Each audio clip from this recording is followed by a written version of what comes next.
To DriveThruRPG, my name is Hikaru, and we're here with Harper's Tale, our Extra Life special campaign for the Stollery Children's Hospital.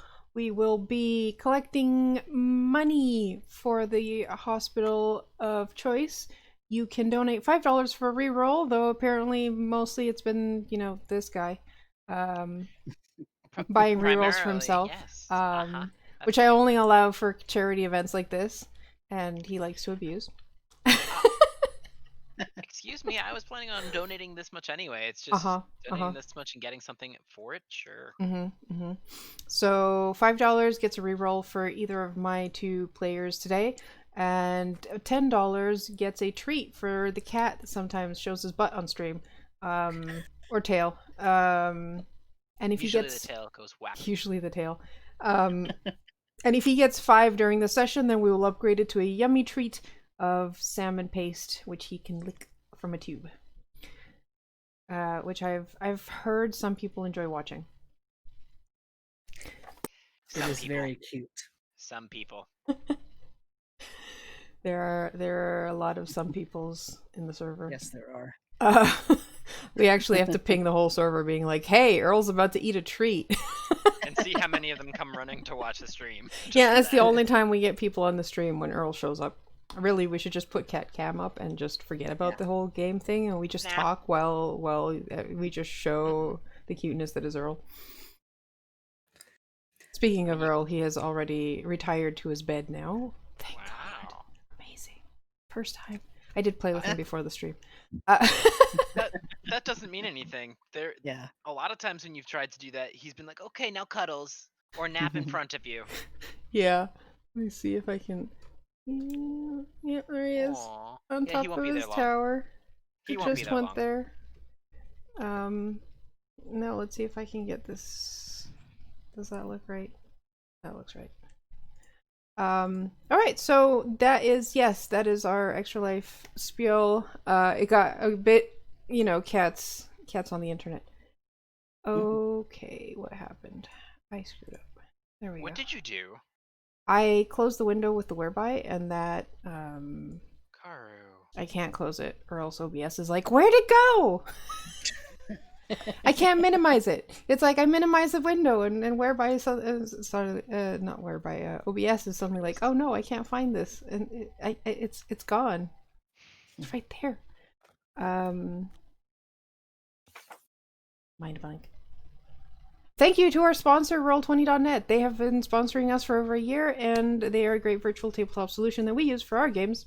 And it has things from simply just helping you roll dice and doing math, because we all know we're really bad at math, and no one wants to do math during a session. It just kind of, interrupts the flow, right?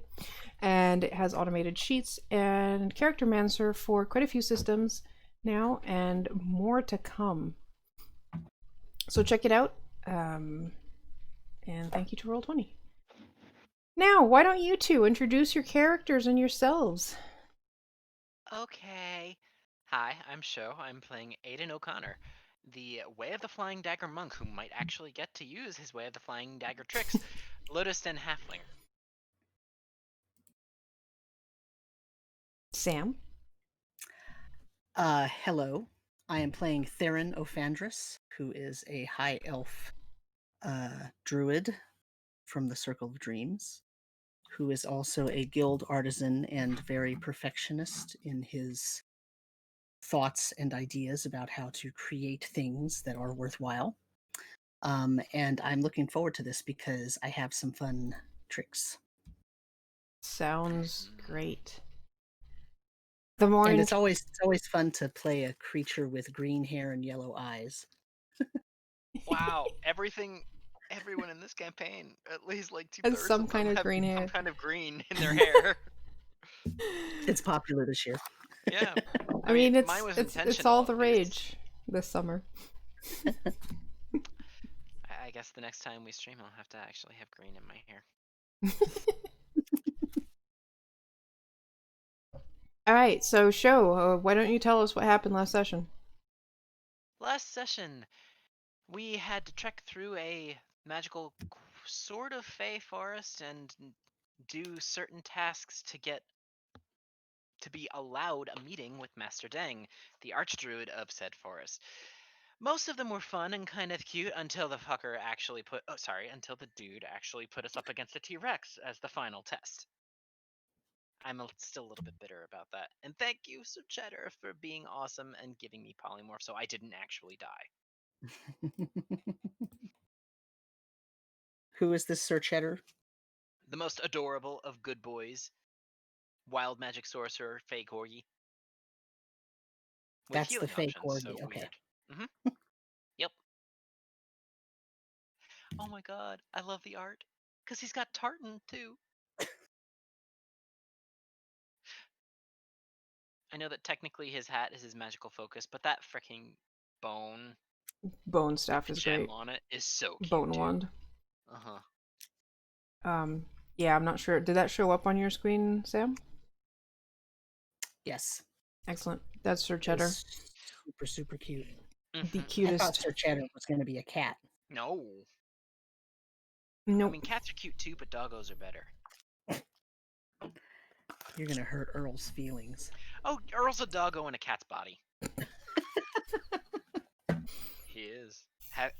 Have you seen how graceless he is? Earl allows your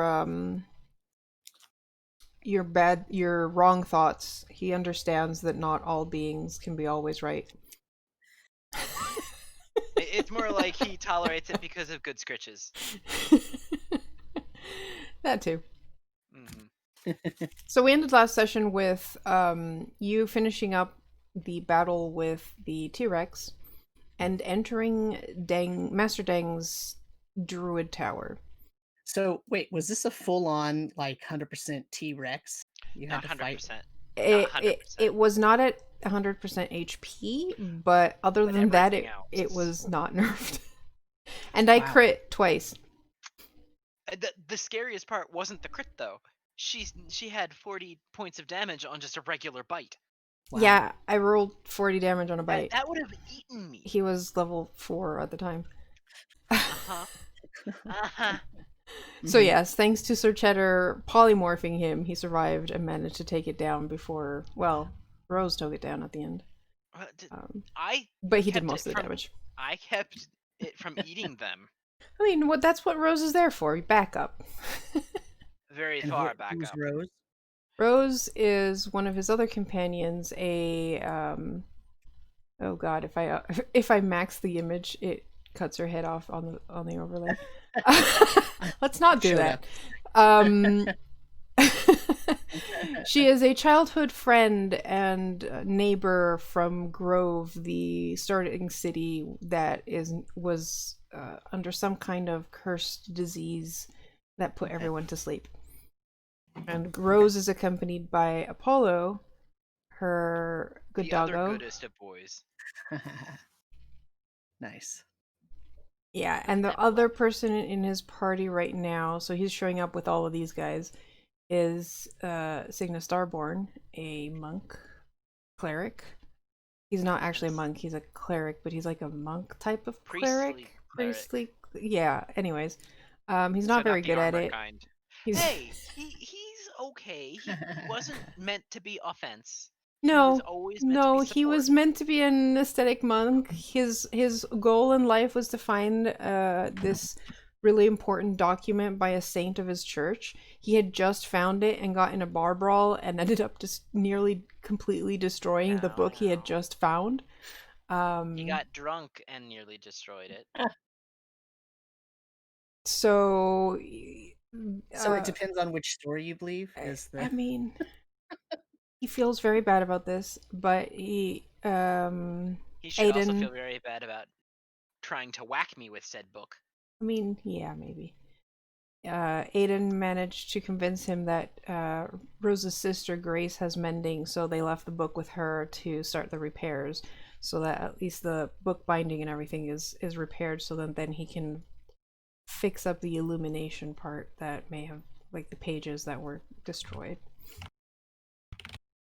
So that's why he's along. And I think that's all your party right now. Rose, Sir Cheddar, Apollo, and Signa Starborn. So you enter the tower.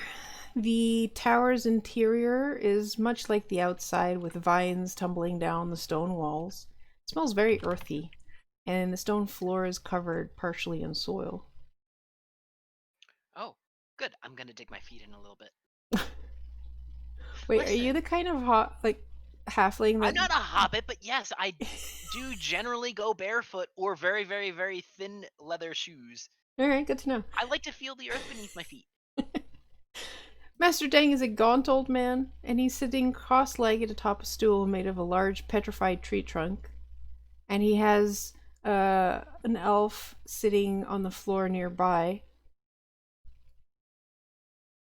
He watches you and your group enter and goes, "You have done well to find me. The Niblina Forest has ensnared more experienced travelers than you, and your work against the puzzles and creatures you've encountered is admirable. What do you seek?" My home, the Grove, has come under the effects of a sickness. We found something polluting our well. Well, I'm gonna gesture primarily to Rose Cheddar and I. We found something polluting our well that has caused pretty much the entirety of the village to fall into a heavy sleep. We can't wake them, and the only reason that they've still survived is we have somebody else tending to them right now. I'm here to try and see if I can get your help to find a cure for it, or to find a way to reverse whatever's happened. Is that all? I mean, that's the most important thing that I'm here for. I'm also here because something has happened to one of your old student Trinity's students. He lost his wife and daughter to the sickness, and something in him changed. And I wanted to see if there was anything that could be done to help him as well. Although that's probably something more of a mental healing than a physical. You speak of Gwyn. Mm-hmm. I remember him. I did tutor him as a child. I can probably help, and I would have to look at what you have with you as far as the sickness in your village is concerned. Great. And then I'm going to take out the sealed pot or whatever it was that had it. Mm-hmm. It's still wrapped, so I'm not touching it directly. Okay. I'm just gonna set it down on. Well, I probably shouldn't set it down on the floor. So I'll just He kind of. actually, at this point, stands up and motions to give it to him. I will look these over and see what I find. In the I meantime, perhaps you can be acquainted with this other person who has come to seek my aid. And he all right. leaves the room. Before he leaves, I was like, wait. I also found this in the well, and I'm not sure if it has anything to do with it Oh, right. Okay. because we made sure the other satchel that had all the stuff Mm-hmm. that we discovered along the way to the other town. Okay, so he takes that as well. I'm gonna turn to the other one and be like, ah, I like your hair. Thank you. Yours is quite nice as well. Thanks. So, Is it what some? was in that pot? I don't quite know, but it was something that was polluting our well water. And you've been carrying it with you? As carefully as I can. I've made sure not to touch it directly. How do you know you didn't spill it all over the forest behind you? I don't. But it has been wrapped quite tightly and securely.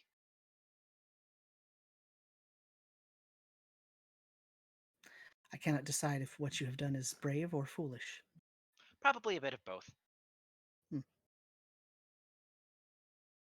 I never claimed to be the wisest person in the world.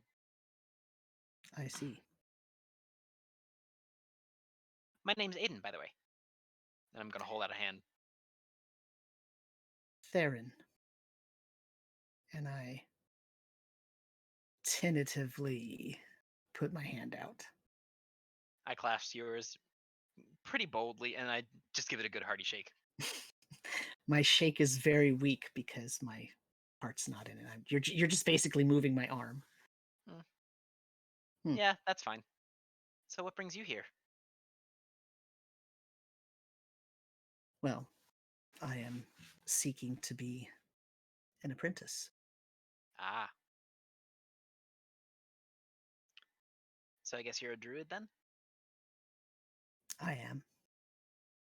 Neat. I can't really do much magic. Most of mine is family stuff. And then I'm just gonna kind of hold out a hand and make a couple petals come bloom in it. Parlor tricks, but there are other things that are kind of useful if I have a situation that I need them. I have some useful things as well. I'm not sure I consider any of them parlor tricks. My opinion is that every bit of arcane and natural magic that you wield has some purpose. Yeah, I guess that does make sense. I'm not very much into magic. I'd sooner get a good dagger or dart. Hmm, I see. Well, I do have this. And he reaches back and pulls out a really nice hand carved longbow. Ooh, So I don't rely on magic for everything, of course. excellent. My ma said that if you relied on magic too much, you'd get a little lazy.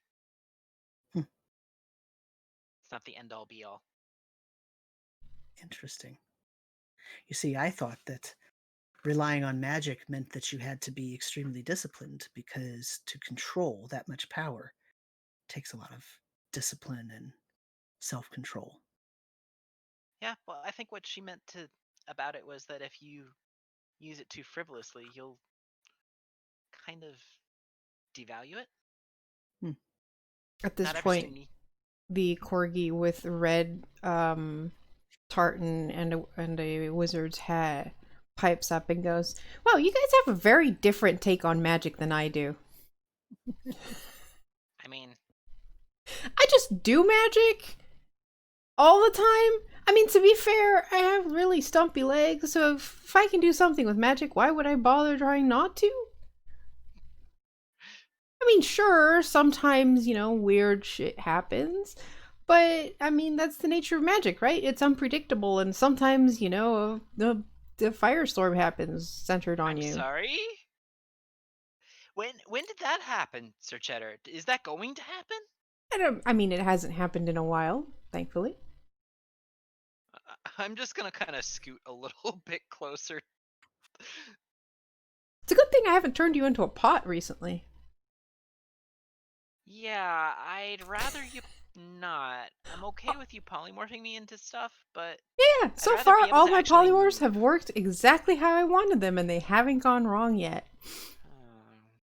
When you I'm just say, gonna like look at him and be like, I don't know about this. little fluffy one, when you say all of your polymorphs, exactly how many have you done? Oh, well, just 6? recently? Felt Or like like 6. along my whole lifetime? Because I may have All lost count. oh, More hmm, than 8, definitely. more than 8. What is Mhm. your favorite polymorph that you have created? Well, I've noticed that the polymorphs depend on the creature, so I think the favorite polymorphs I've had are with Aiden. Every time I polymorph him, I can actually get a polymorph that's even more powerful. That's never happened before. Hmm, It's pretty fun too, interesting. being something different. Is that how it feels to be a druid? Hmm. I managed to transform him into a Serpapard yesterday. Oh, Well, not yesterday. Like 5 minutes ago, to fight the Tyrannosaurus Rex. Yeah, oh, Tyrannosaurus Rex. yeah. I'm still kind of. I'm gonna have to talk to Master Deng about that at some point. Why is that? It just makes me wonder if he's really bored or if he just doesn't like people to have that be one of his tests. Well, I had to also pass tests. Did you have to fight a Tyrannosaurus? No, no. Just a owlbear, you know. I made friends with it actually. We've honestly, I'm glad that you did. I don't really like hurting animals that much. We went out of our way to not. Interesting. I also don't like hurting animals. Good, then we'll get along just fine. I think it's our job to protect the forest and all that live there. Yep, and make sure that poachers don't go too far. Use only what you need and don't take more than you need. That's what my dad told me. How about don't take anything unless you can replace it? Rose definitely looks the other way. It's like,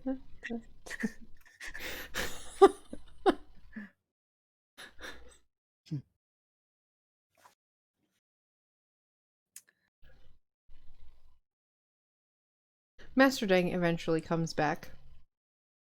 Sits back down. He doesn't have the things, but he goes, appears what was in your well was an essence of periwinkle.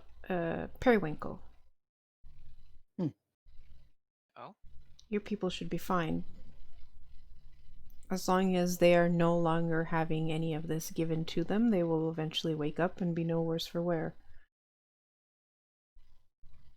Whatever is affecting Gwyn probably will need some help. In fact, it is odd that this comes up, but to help Gwyn, I will need to make a potion, and I will need that very ingredient. Maybe it's connected. Yes, that is troubling. Because whoever put this in our well did so deliberately and wanted to see what would happen. They paid people to watch as things went and report back. And you know this for sure? I mean, I know it as much as I can because I don't really trust the people who told me so. Although they were pretty much pinned when I did question them about it, and they weren't very good at hiding their reactions.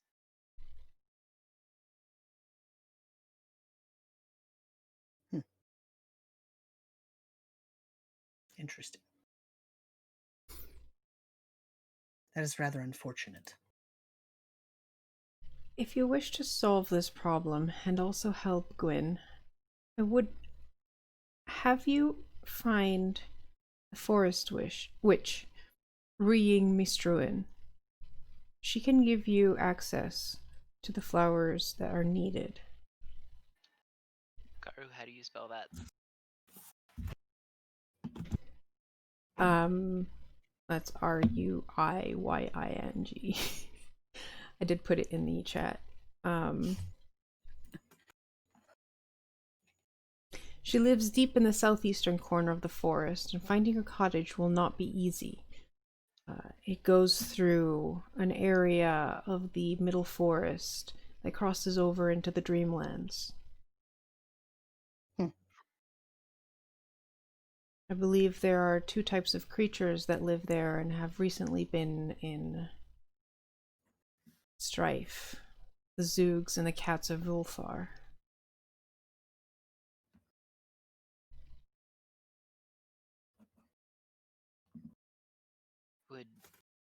Does that mean that we will wind up having issue with them? It is possible. As druid of this forest, I am aware of that they live there, but I do not entangle myself in their disputes. However, their disputes have made it difficult to pass through that area of the forest, as you may be caught up in the battles or problems that they have set up in that area. Basically, what you're trying to say is that we might wind up being forced to choose a side, or potentially going against both sides. That is an option, though I would suggest avoiding combat and trying to make a truce between them. Or at the very least, offering some kind of tribute to them so that they let you pass. Ultimately, how you approach this is very much up to you, but do keep in mind that both the Zoogs and the Cats of Ulthar are local to that area.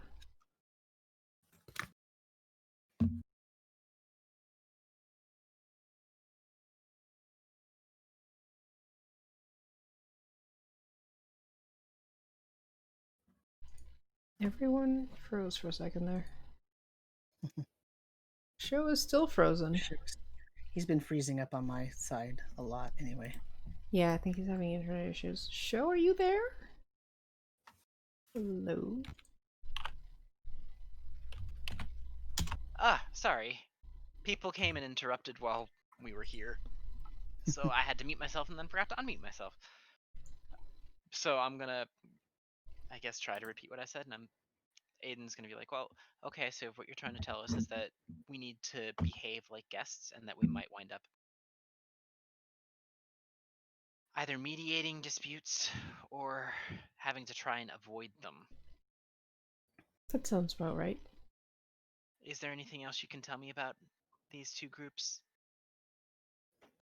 Anything that might either assist us in peaceably passing or anything that we should avoid doing to offend them?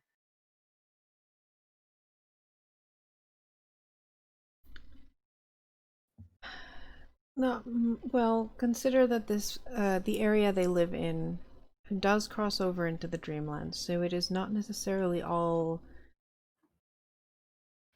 the same as the rest of the forest. But I believe you may find more information about them as you get closer. Okay.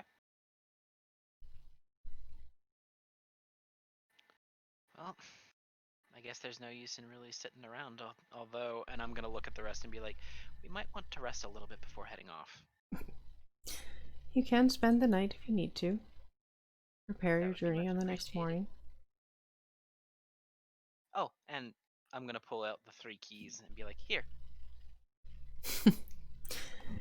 He takes them and he waves a hand, and across one of the walls, doors seem to like open up between different vines to guest rooms for you and your people. And then he turns to Theron. Theron says, well, it was nice meeting you. I wish you well on your journey. Thank you much. And then Aiden's going to pause. Don't suppose you want to come with? At least for the part in the forest. Familiarize yourself with the place. I'm already quite familiar with the area. I'm not sure you're that familiar with the area. Theron, why don't you go with them? Maybe But you can prove to me that you're worthy of studying under me. Yes, Master. Good. And he walks off.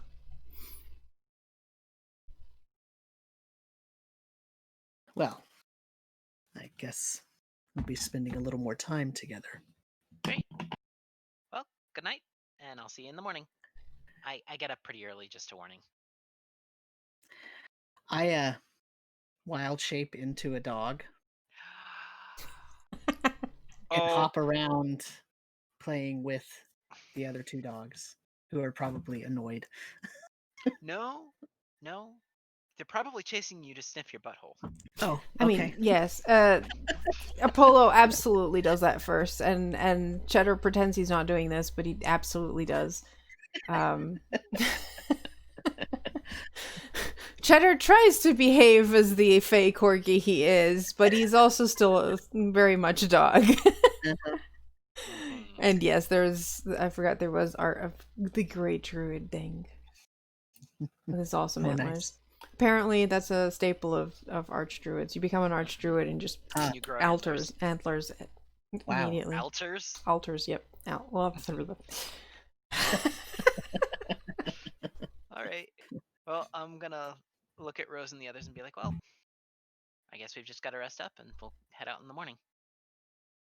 I bark twice. I instinctively reach into a pouch for some dried meat and pass it around. I don't eat it out of your hand. Apollo and Sir Cheddar absolutely do. Of course they do.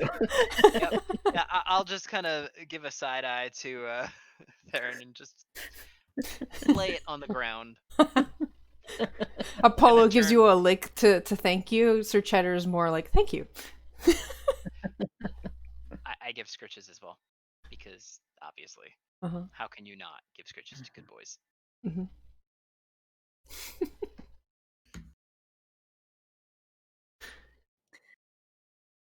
All right. So after a long rest to recover from your combat with the Tyrannosaurus Rex. Mm-hmm.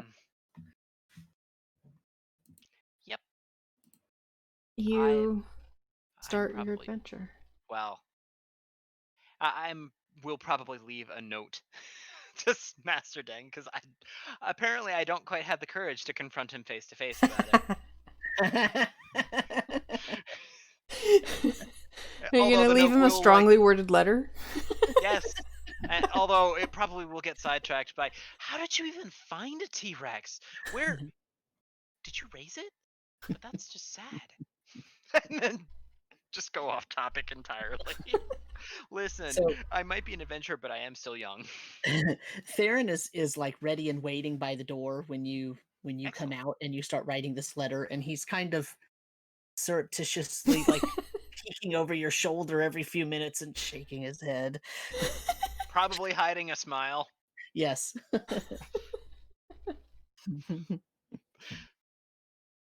And I will likely use Druidcraft to just kind of accentuate it with a couple flowers and stuff.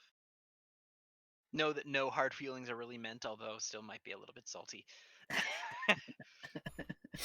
In the morning, Cygnus does come to you and goes, I think this time maybe you should go. I'll just stay behind. This has been a lot.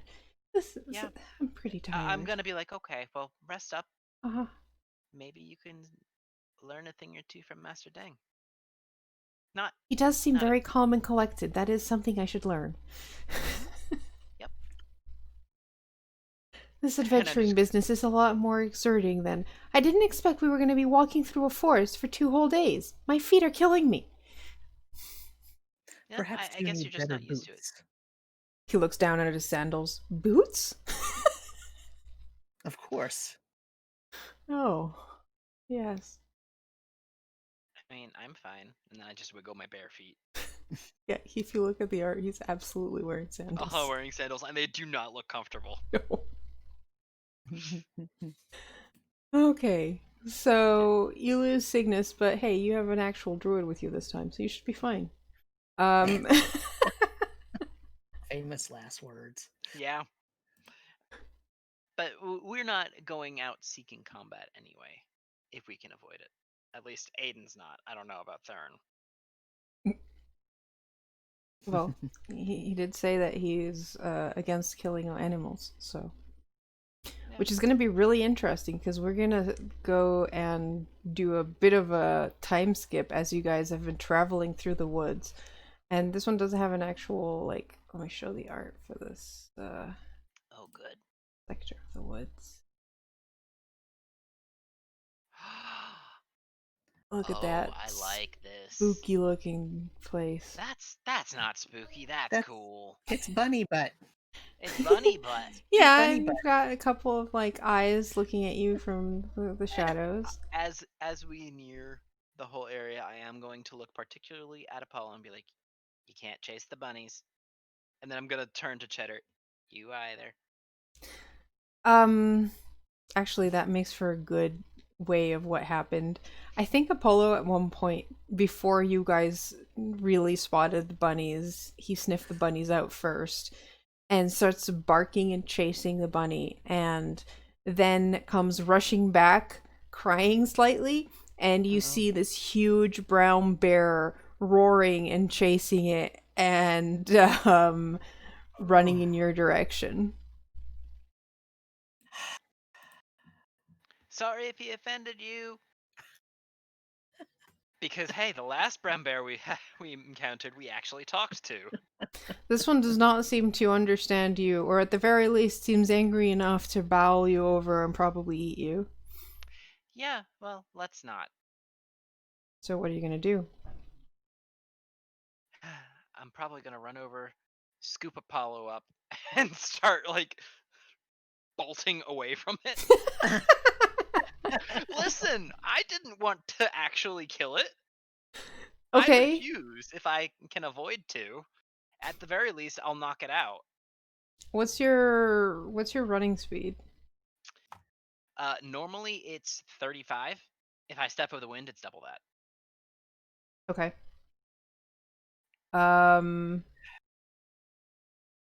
So there's this old saying that you don't have to outrun the bear. You You just just have to to outrun the outrun slowest the party slowest. member. Yes. And my Mhm. speed is only 30, you bastard.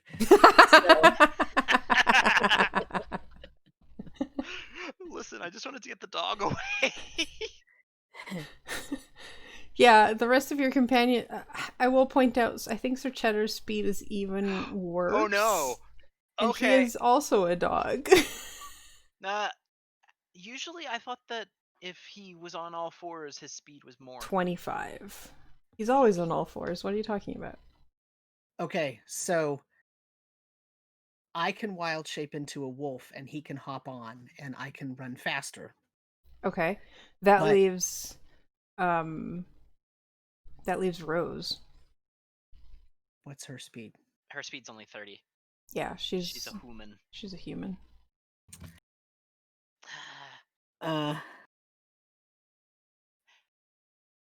Rose, catch.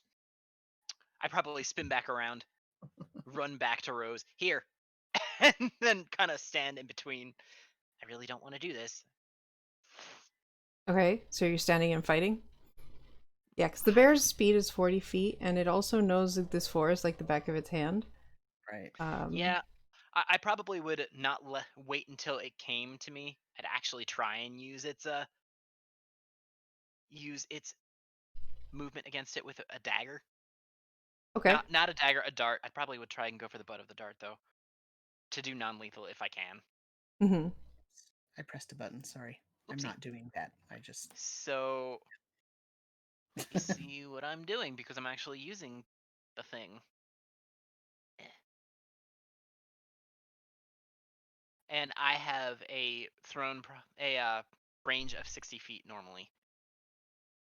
Okay, so you're getting in front of Apollo and basically preemptively attacking as the bear rushes out of the thicket. Mm-hmm. It's not that far from you when it starts. That's fine. Mm. But yeah, I'd probably would... Oh, I have to wait until after I take the attack action to do this. Oh well. So I guess I'll kick it. Or try and get it with my non-clawed thing and then try and knock it prone. Okay. With my rain of blades. So you have to be in you have to be in close. I have to, unfortunately. And you still haven't been using that. Whatever. All right. I'm just prepping some tokens. Because you did not expect us to actually do this. Oh well, there was two options. You either run or run. fight, and you And realized that running wasn't exactly an option. Yep. Unfortunately.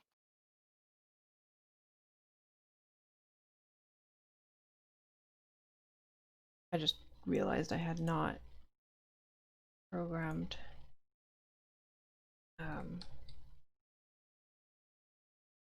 the token of our guest.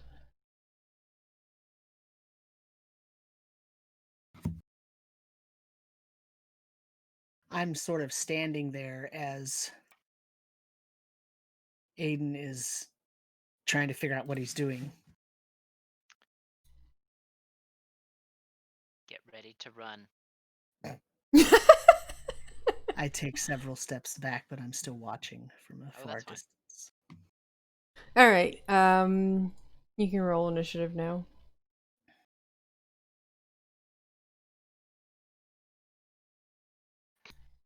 A 10. Oh 9. no. Car, do you want to roll for the NPCs? I really... of course, the bear went first. Wahaha, bear goes first. All right, so Aodhan, you're in front. Yeah, I would have been probably there, if that's where the bear's coming from. The bear's coming from the other side of the screen. Oh, so then I would have been there. Yeah, that's why I put you there. Because I know things. Mm-hmm. Kind of figured you put yourself in front of the rest of the party. It's what you usually do. I mean, the rest of the party is really squishy, okay? Uh-huh. Nope. That does. Alright, so it tries to bite you and it fails, but then it lashes out with its claws for 9 slashing. Ow. Okay. Wow, you don't even go second this time. I know. I go middle.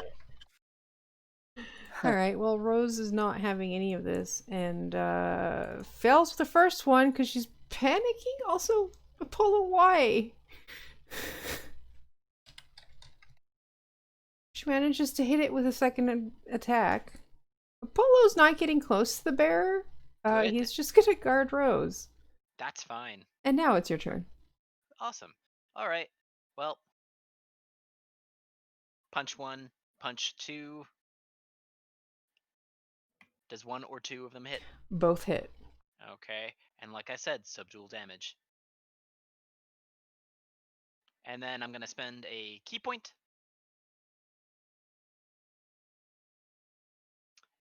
And I'm going to hit it with a pair of daggers. Oof. I'm guessing those both hit. Yep. Although technically they could be either daggers or darts, So whatever. what happens is you take out your daggers and you go to attack the bear when suddenly a poof of like pink and sparkles appears right in your face, kind of distracting you, and goes, wait, don't kill it. I wasn't gonna. I was gonna knock it over so we could run away. Just let it go. You already hurt it enough. Look. And he I don't know if you look, because the thing that's talking to you right now is a purple alicorn. What? I hate you. Well, if we had been able to actually, oh my goodness, if we'd been able to actually talk it down, but it was a little bit too angry for that. Yes, I noticed, but I think Paul was like, I told you, oh. behave. Just go, and you see the bear like kind of like run, just stalks off back into the woods. See, it's all good. No, Hey, no bud. need to knock it out. Hey, buddy, it's no learned. hard feelings, and then I'm just going to instead throw some dried meat. See if the bear will actually be able to catch it in a way that it could catch it if it wanted to. Okay. Wait, grab, like, it lets it fall because it wants to sniff. You know, it's not gonna just grab That's anything. Fine. That's fine. Sorry that Apollo is being a butt. Oh, good. I don't like seeing the animals here hurt unnecessarily. It just your friend there, Apollo, was it? Spooked him, and Yeah, I know. it's a bit grouchy this time of year. Well,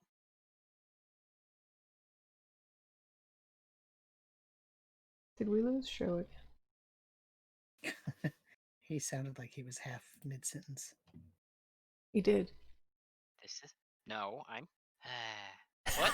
I'm here. I can hear you. I'm just gonna kind of kneel, crouch down to Apollo, and be like, "See, this is why you behave when you're in other people's houses and forests. Don't go off chasing things, okay?" Sir Cheddar goes, he said that the rabbit looked juicy. Yes. Well, remember, you're still in somebody else's forest, and we're not here It's to true. hunt.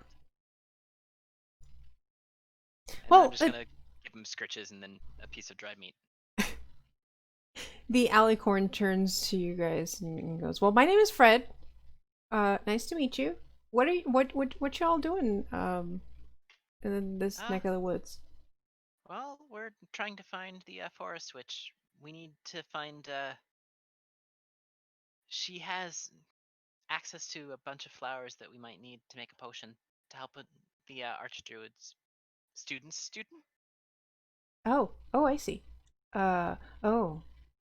Hmm. Well, that's past Hmm? the cats of Ulthar and the Zoogs, isn't it? Yeah, it is.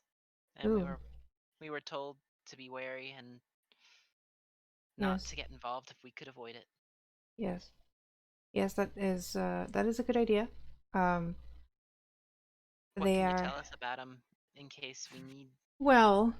The cats of Ulthar live in like these dense thickets, and they lurk in high trees.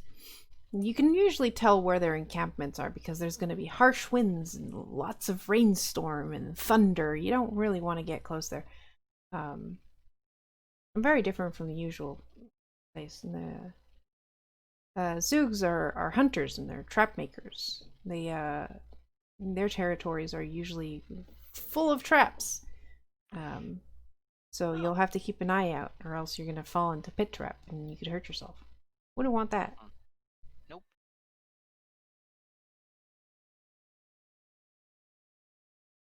So I take it that they don't get along with each other? No, they've been having a lot of fights lately. They're both from the same area, but they just can't. I don't know why. I can't really, talk to them. They don't really want to talk to me You about it. don't know what their conflict is? Well, honestly, I think it's kind of a bit of a, well, um, differences. And, if a cat gets hurt because of a Zoog trap, or if a Zoog gets hurt because of the storms, and then they all get uh, uh, uppity about it, and then they want to get back at each other, and then it gets like big scale battles just because of that, and like I don't know what to do. The storms, you say? Yes, The they're cats are getting hurt by the storms? no. The No, Zoogs the get hurt by Zoogs. the cat's storms. Hmm. The cats And the bring cats get hurt storms. in the Zoogs' traps. Hmm. Correct. How do they bring storms? Oh, that's just an ability they have. They Hmm. surround their areas with constant storms as protection. I see. And do those storms reach into the dreamlands? Oh, this is all in the Dreamlands. Oh, all of it is. Yes, I both the see. Zoogs and the Cats of Ulthar are Dreamland creatures, just like I am. And why are you here then? Uh, because we're close to the Dreamlands, and I like I the see. peace and quiet of this area of the forest. Hmm. Understandable. Now, if you need to get to the witch's hut, you will have to cross that place. I could guide you to the Dreamlands, though. After that, you're on your own. Because um, I don't want the cats or the Zoogs to, see me as an enemy. Are you afraid of them? Maybe. No, I'm not afraid of anything. Okay. Mm. It's a I am very too small neither. creature. Aw. Well, Okay. Well, we would appreciate if you could lead us to the Dreamlands. uh-huh. Okay, I can do that. Um, And we'll make sure that our companions don't run off and spook any more bears. I'm just yes, gonna that is a kind good of idea. boop Apollo in the snoot a little bit. I do have a favor, though. If Oh, I do this, will you help me maybe find a way to get the cats and the Zoogs to behave and be friendly? I wouldn't mind. It didn't We work can with try. me, but maybe, you're new, and as long as they don't see you with me, then perhaps you can have a try and succeed where I failed. What did you try that failed? Well, I just tried talking to them, and they kind of just they didn't. They were just too angry. Hmm. And I couldn't calm them down. And then they all were like, "Oh, they're gonna fight me," and I was like, "No, I don't want to fight." How do you make that pink glitter? Oh, that just happens. Ah, And he I just wish like I could do has that. like little dancing lights show up around him. See, they just happen. I see. Oh, neat. That's the way it is with Dreamland creatures. Sir Cheddar's like, yep, see, I told you. Magic that just happens. That it really doesn't, though.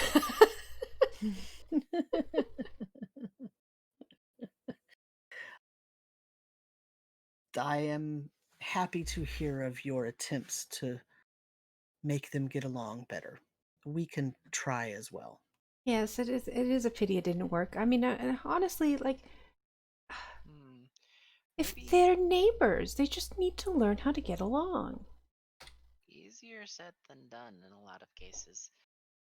Yes, Maybe we apparently. just have to approach them with something that would get their attention. Perhaps food? Maybe. I mean, they're not animals. I mean, they're not like normal animals. They're just, they're more closer to, Sir Cheddar and I. So I don't think it'll work like you offering scraps of meat to the bear Oh and. no, I wasn't thinking that. I was thinking like maybe offering a fish or explaining that it was a gift for allowing us to visit. Gifts. Gifts would be good. Yes, Hmm. if you did approach the cats with fish, that might be too tantalizing to not take. Do you know where we could get some fish around here? Hmm. I know there's a river, but that's past the area.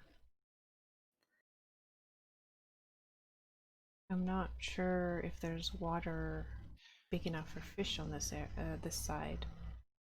What kind of gift would the Zoogs like? Hmm. That's a good question.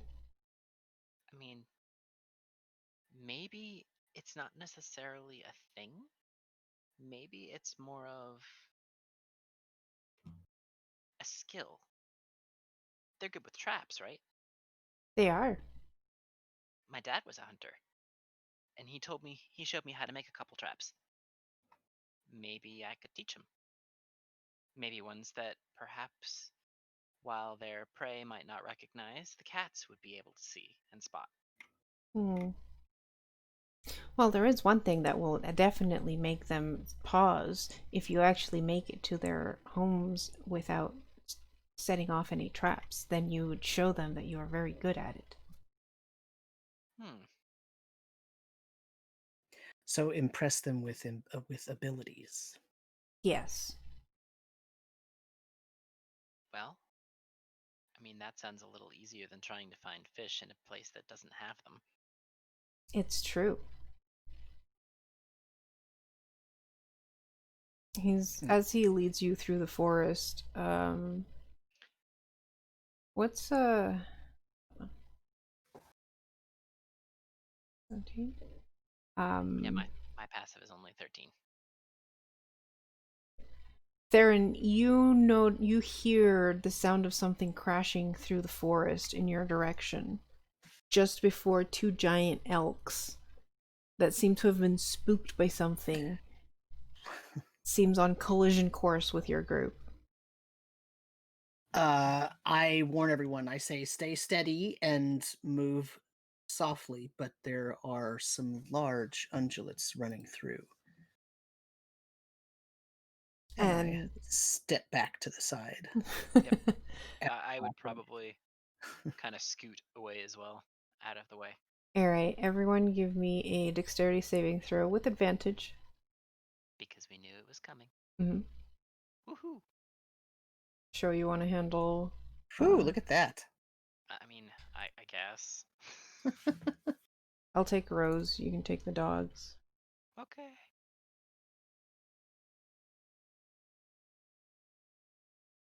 Come on, Cheddar. I could have sworn I I put said, that. come on, Cheddar. I can try to scoop him up Oh, as I. whoops. Hold on. They had advantage. Yeah, they do. Yes. Oh, there we go. Come on, Cheddar. I'll roll again for the pup. the first pup, just in Yeah, I was case. just switching it so that it shows the names so I we for- know who's who. I forgot that. There There we we go. go. Okay, everybody got out of the way in time. All right. So thanks to Theron's warning, everyone manages to jump out of the way and is not trampled by the two giant elks dashing through, and they just pass through, spooked and Fred actually just disappears for a moment and then reappears and goes, "Whew, those must have been spooked by someone. Um, Probably either the Zoogs or the cats." I was thinking the same thing. You're a smart one. Good Thank eye, you. too. Ear. Yes, that. Eyes, ears, they're the same. Yeah, basically the same. They're both used to perceive things. Mm-hmm. I suppose, if it came to dogs, even the nose is used to perceive. I can't really smell much Right. with mine. Unless it's sweet. I love sweets. Duly noted. I try to like whisper over to Aiden, do you have anything sweet in your bag of tricks over there? I pull out a single sugar cube. Sugar cube for the winged unicorn horse. Listen, I always carry some sugar cubes and dried fruit for horses. Sugar cubes are very bad for horses, as I've heard. Yeah, they are. And so you don't give it to them often. You just give it to them every now and then. And they remember you. And then when you don't give them that, you give them, like, oh, say, dried apples.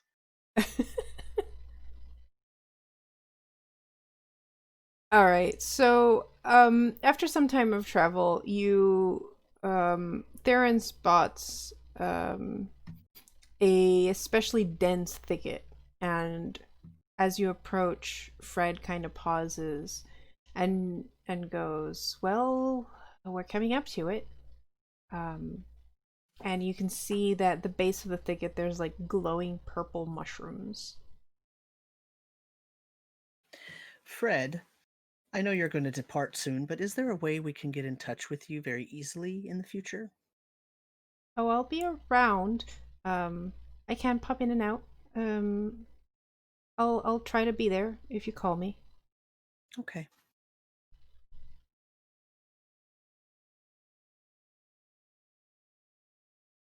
And as you approach the thicket, the branches twist and move to form an archway.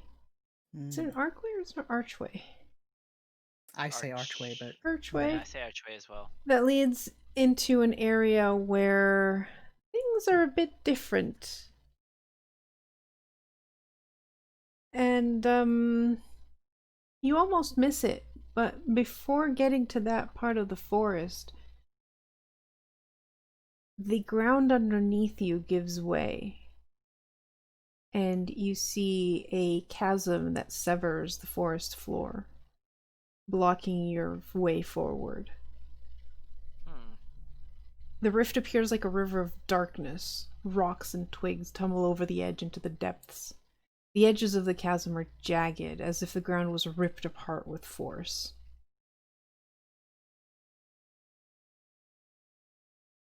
Huh. it happens as we're walking up to it.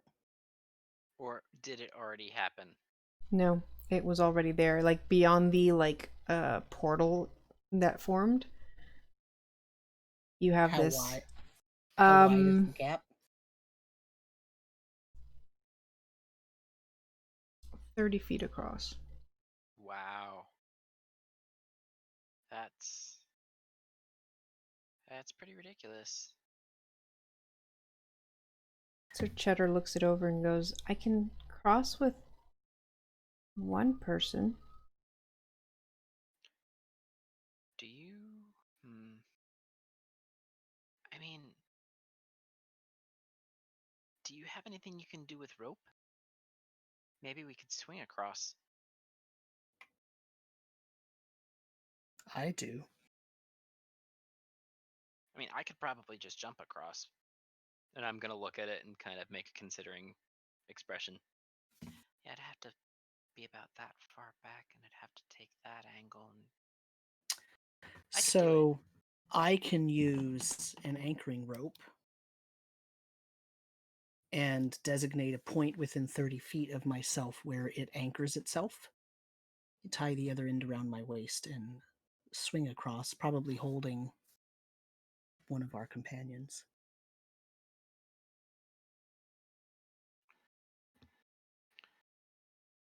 Okay. And I know Cheddar could just poof. I probably would say if Cheddar were Okay. to do it. So Cheddar has Dimension Door. Now the I issue know. with Dimension Door is that it can take a creature your size or smaller. And Sir Cheddar Apollo. is a small creature. Apollo is also, isn't he? Or close Apollo enough is a to it. medium creature. And He is a big German Shepherd. I mean, So that the weight far- limit on my rope is 800 pounds. I theoretically could carry all of you if we could swing with enough momentum to get across. yeah, I mean, And then climb the rope. I'm technically a small creature myself. Yeah, so the only one Cheddar could Dimension Door to the other side is Aodhan. Unless Cheddar also used Enlarge Reduce on Pup, which I'm not sure would actually be welcomed at this point. Yeah, he I could mean- reduce someone, yeah.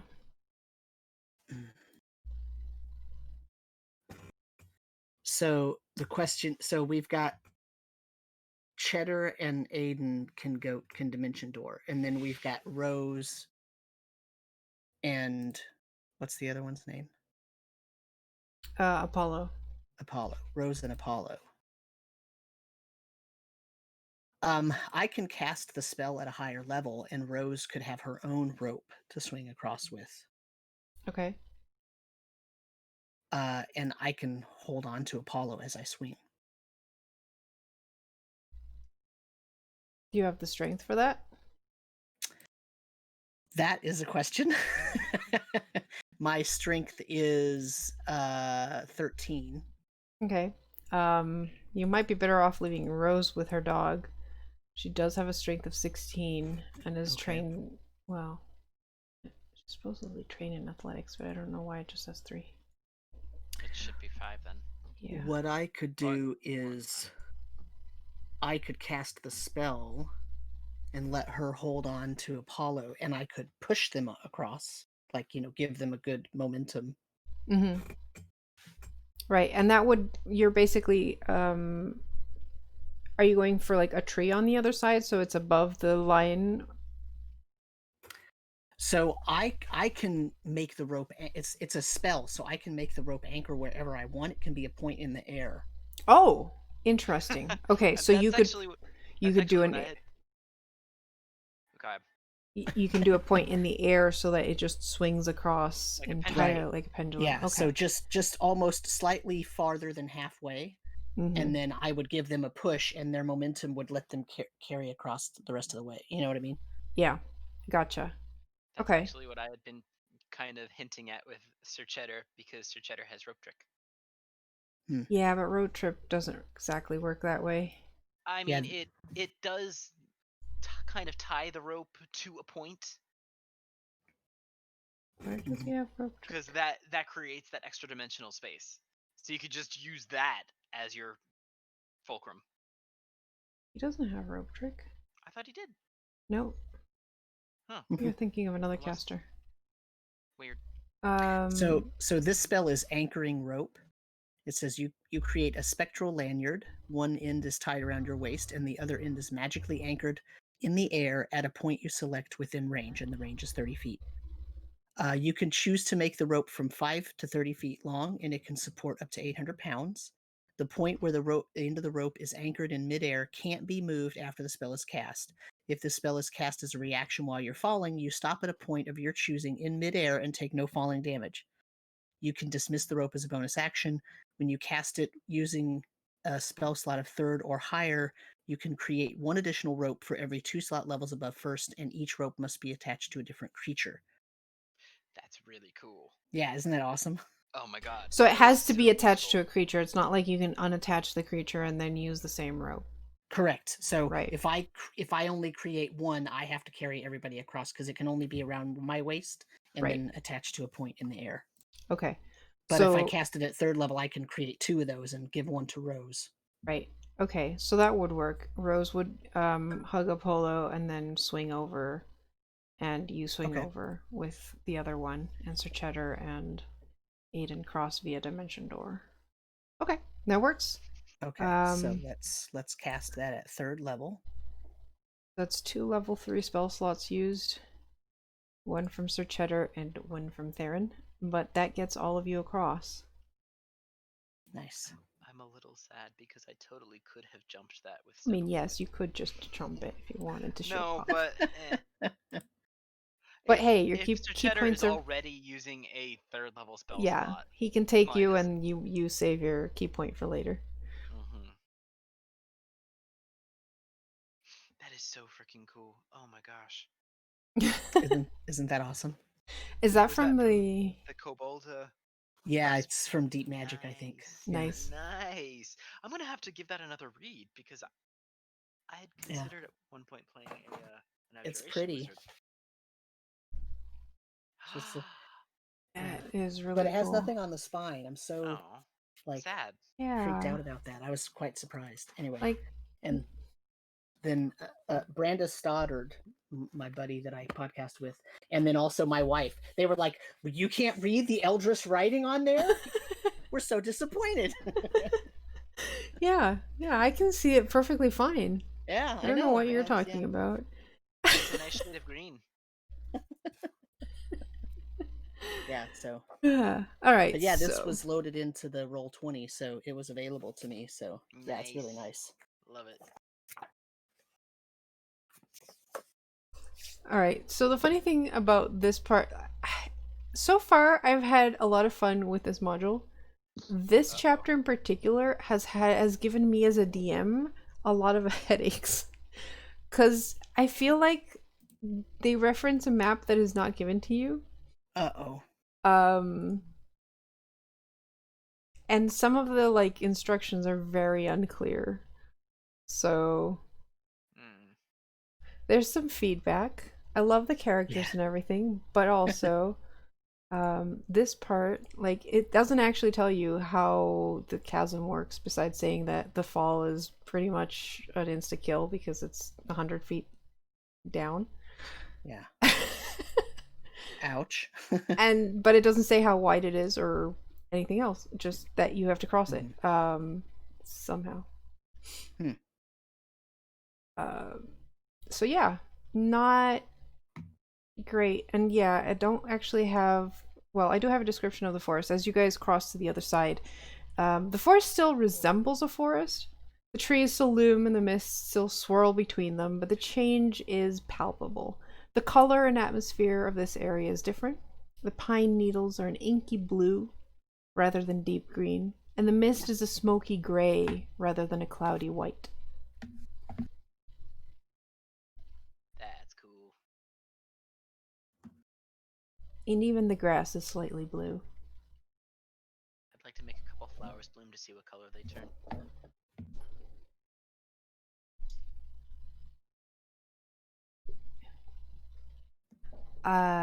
Flowers are a deep magenta.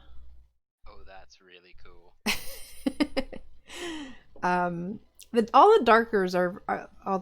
All the colors are darker on this side and moodier.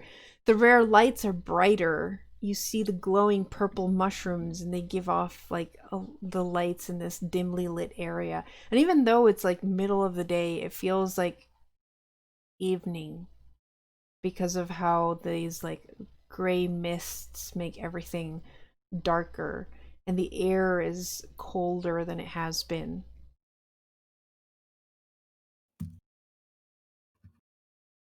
And you're on your own as Fred has disappeared. Yeah. That's fine. I'm looking around, just kind of categorizing what I can see and what I can't see, and if there's any way to navigate through this, or is it just more of the same with the forest itself that has been? Because that's been making my whole Outlander feature kind of useless. I mean, you can absolutely try to make your way around. No, I have the wrong map. This is main. If we have encounters, we can use this map. There we go. This is just so I also have a image on the back to set the scene. So yeah, you can give me a survival check for getting around, but I also need to know what you're looking for. Like, are you looking for just a general trail? Are you trying to find one of the two territories? Also, watch out for traps. Remember Yeah. what they said. Honestly, at least to begin with, I'd be trying to find recognizable trails, paths to take, places I could remember, but also traps. Okay. Because And hunters. in what direction, like, what is your end goal? Like, are you trying to find the Cats of Ulthar territory, or are you trying to find the Zug territory? So I thought we were looking for the witch. We are looking for the witch, but we had been asked by Fred Right. to try and mediate between the two territories in response Yeah. to him giving us his help. But we might as well go in the direction where the witch is. Yep. You know the witch lives in the northwest area of the forest, so as long as you're keeping a northwesterly direction, you're heading in the right way. Okay, so let's go that way.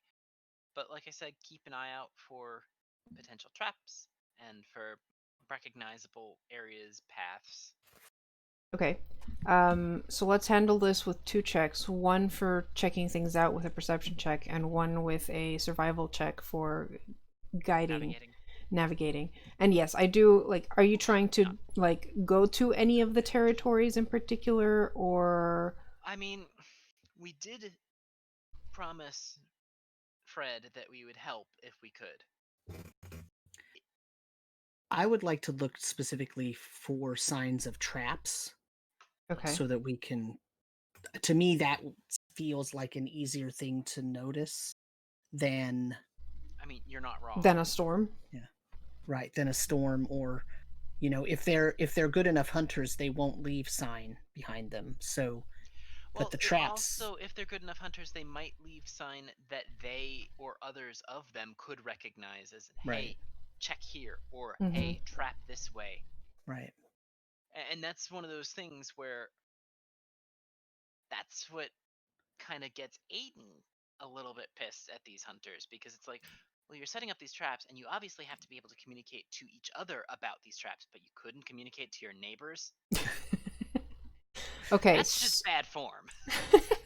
So it seems to me like you want to talk to the Zoogs first and look for, like, the Zoog territory instead of looking for the... I mean, yeah, because finding the twisted, like, trees surrounded by a storm... I mean, we could probably find them a bit easier than traps because it's less subtle. Yeah, one has storms and lightning bolts. The other one is traps on the ground. So at this point, the Zoog probably, and who knows, if we could get the Zoog to cooperate a bit more, we might even be able to find game to use to trade with the cats. Okay, so you're looking for traps. I mean, in general, you're looking for traps too, because this whole area is probably trapped. Right. All right, so Aodhan, you're looking for traps while your companion is doing the navigating? Sure. Okay, so Theron, give me your survival check. We should have done that the opposite way, but okay. Oh, oops. Oh, you were saying? Matter. You were saying? Well, I have a +7 in my perception, so... Oh, I have a +6 in my survival. Yeah, see?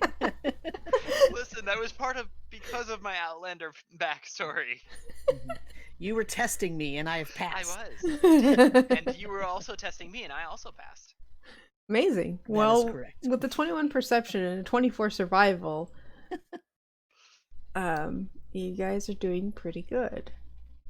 And I'm not also trying to make sure that Rose and the doggos don't get they don't Distracted. distract off or yeah, get like stay Well, close. Apollo knows once we're actually in hunting territories not to run off because he's probably gone hunting with Rose before, and Rose. Yeah, he's in hunting mode. He's basically at Rose's feet in alert but protective um form.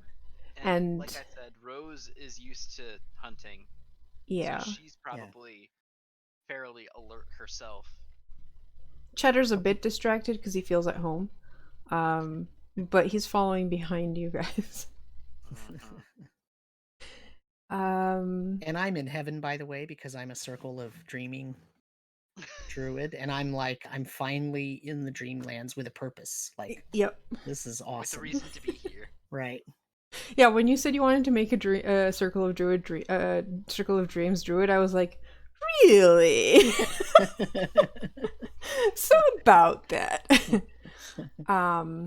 Okay, so Aiden, what you notice is that as you're going through this area, you see here and there like small, tiny footprints of bipedal creature, and you notice that there's one section of moss up ahead that has absolutely zero zip nada on it. And as you get closer, you realize that it's just like a thing of moss covering A pit trap. a pit trap. Yep. So it's fairly standard issue. I'm probably more used to having like leaves and stuff covering them, but moss is not something that hasn't been used for that kind of thing. Mm-hmm. As you both approach, you also hear a small, pitiful meowing from inside. Okay, we're dealing with that because I have a feeling that's one of the cats. I'd like to approach. Okay.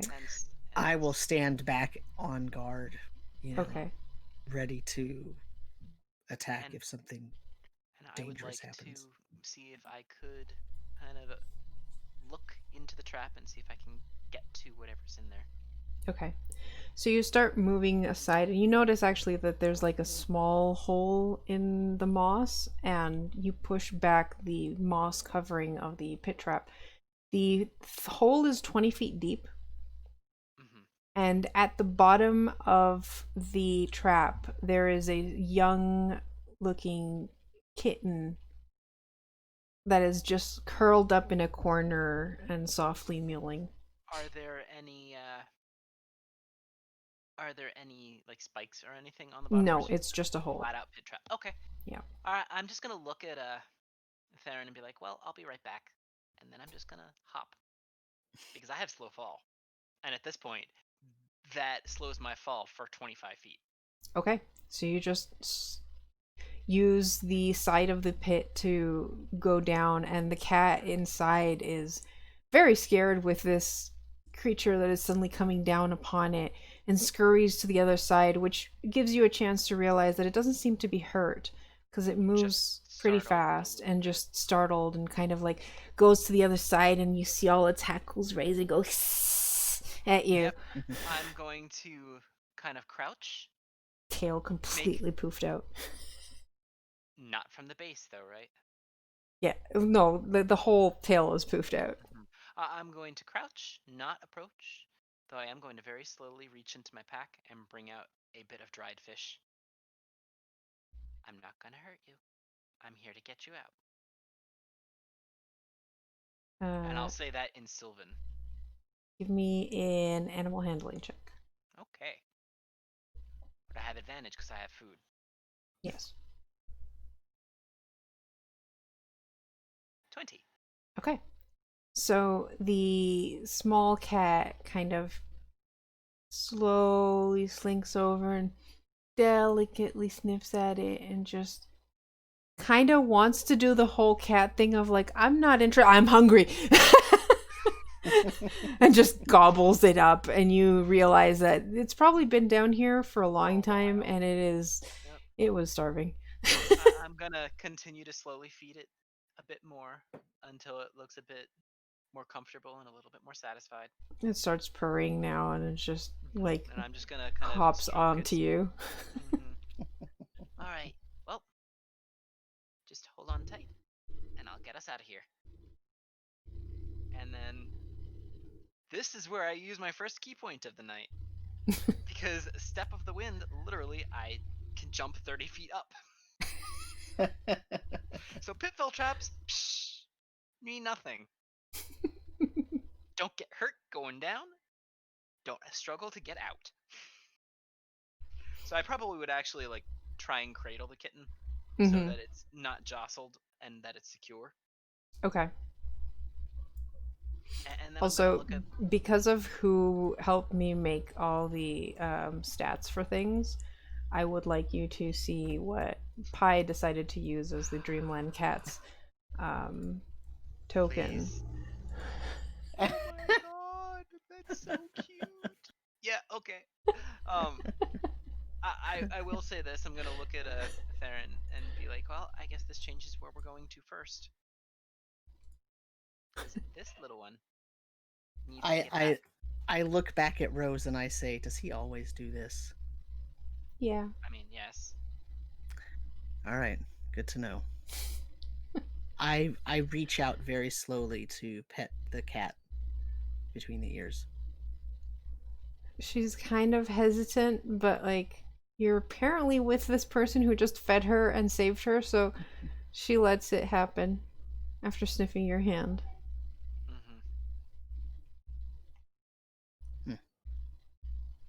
All right, little beauty, we're gonna take you home. You get a mew. I guess we're gonna have to navigate towards the cat's territory. It made the choice for us. I mean, I'm perfectly fine with this. I will probably continue to carry the cat as long as it will allow me to. If only because it's probably also kind of tired. Yeah. And occasionally it'll just get another little thing to nibble on if it wants it. If she wants it. Okay. So you switch from going, or more like go away from the traps and start looking for what looks to be a storm, an unnatural looking storm in the area. Who's gonna do the survival check this time? Well, I mean, do you want to help me and give me advantage on it? We can both keep our eyes peeled for it. I was actually gonna look around and ask if the plants and trees in this area are healthy looking. Like, do they look like they've been? They look healthy, yeah. Okay. They haven't really suffered from the problems between the cats and the Zoogs. Okay. Yeah, I'll help you navigate then, as long as I'm happy that the plant life hasn't been damaged. Honestly, if it had been damaged, I probably would have started using Druidcraft to help fix it. Yeah. Listen, I'm a week later. Look, yeah, I have a cantrip called Tree Heal. Okay. That's awesome. Okay, I think that would help more than yes. Than Druidcraft. Natural 20. Oh my nice. God. How? All right. Listen, I'm good at tracking things. Yeah. And good at finding things. And probably also am mentally cataloging this forest so that I don't get lost in it. Okay, so you follow both looking for and hearing a storm, and you come to what looks to be like a circle about 20 feet wide and 30 feet tall, a like column of storm clouds, and you can see flashes of thunder happening inside this cloud.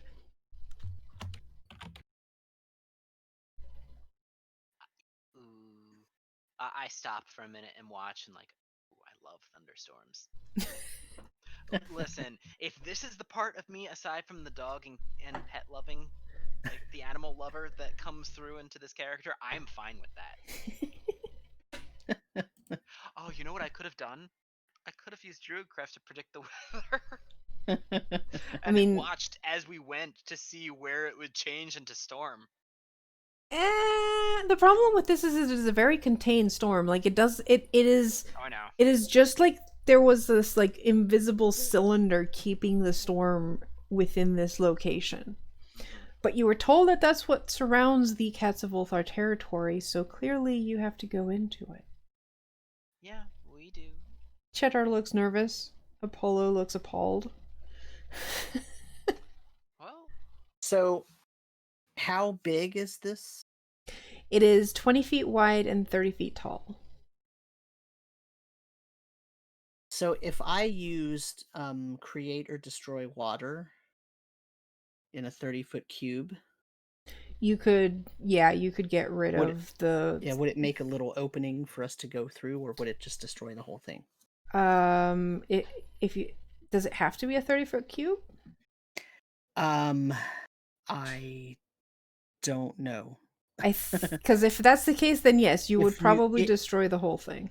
Yeah, if it should says not be it zeros. calls out 30-foot cube, so Yeah, I mean, I suppose you could place it so you just get like a slice of it, like mhm. angling the cube so that it only gets like a pie slice of the cloud Yeah. instead of like the whole cloud, because the whole cloud is 30 feet tall, 20 feet across. Yeah. I am going to position the kitten comfortably around my neck for a minute and pull on my thin boots. Listen, I don't want my footses to get cold. Mm-hmm. And then I'll just reposition the kitten, probably in my tartan hood. Maybe I'll just destroy the whole thing, What? just as a show of power. It was stated possibly that we could impress them. Well, that was So, Zoogs. But I would Yeah. not recommend destroying their defenses. And if you made that comment out loud, Aiden would be like, but that'd be like breaking down the doors of their houses or knocking over their fences and then being like, hey, you should be impressed that I did that. Okay, fair point. I will try to angle it so that it cuts a little piece that we could get through. Okay. You angle it to cut like a slice out of it, and as you do, the storm in that area is dissipated, and you notice that beyond the fact that the storm covers this whole area, it seems to actually be more of a donut with a center calm area. And inside that center calm area, you can see a thicket of spindly black trees. The trees are twisted and the branches are entwined to form a large domed structure. And through the spaces between the branches, you can see a dozen small black cats prowling. Oh boy. I look at Aiden. I think you're up. I don't have enough food for this. I don't suppose I'd be able to grow some cat grass, would I? I know. We'll see what happens. As you approach the dome, you see standing outside of it the heck with it, a werecat, a humanoid. So all the cats you see in the dome are actual like cats. They're just small black cats. But standing outside is an elderly woman who has, feline figures. She's in her like hybrid form, so she has cat appearance but still humanoid form. Mm-hmm. And she's standing there.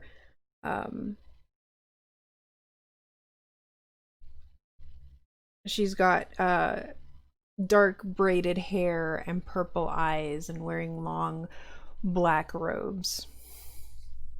All right. I'm going to kind of step forward and just kind of give a quick bow.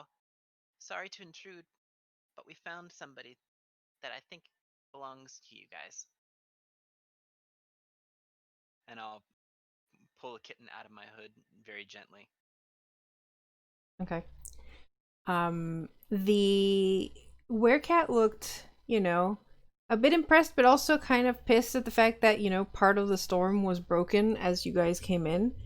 But as soon as the kitten is shown, you hear a soft start, and you look down, and there's another cat, like an older cat, standing beside her, slightly behind her.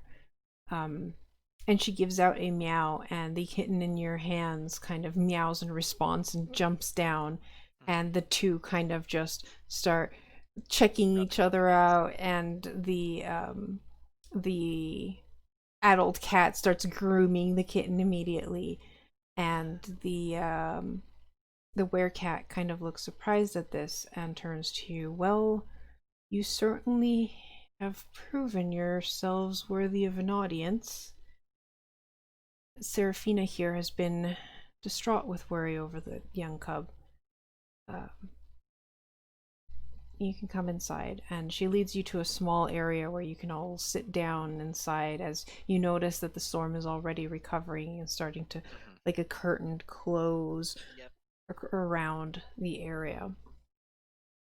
The werecat sits down, and the older cat sits beside her, and she goes, well, this is Seraphina. She is the leader of the Cats of Ulfar. My name is Delane St. Cyr, and I am her champion. It's nice to meet you. My name is Aodhan O'Connor. What brings... Theron. Theron. You introduce the others? Yep, I would absolutely. What brings you to the Dreamlands? Well, we're actually on our way to the Forest Witch. We need her help in finding different flowers to make a potion. I see. So just passing by, then? Yes, but somebody who helped us asked if we could help you guys. Well, you have definitely helped us. You have found our kitten and brought her back. We can allow safe passage through our territory, and you will be able to reach the other side safely.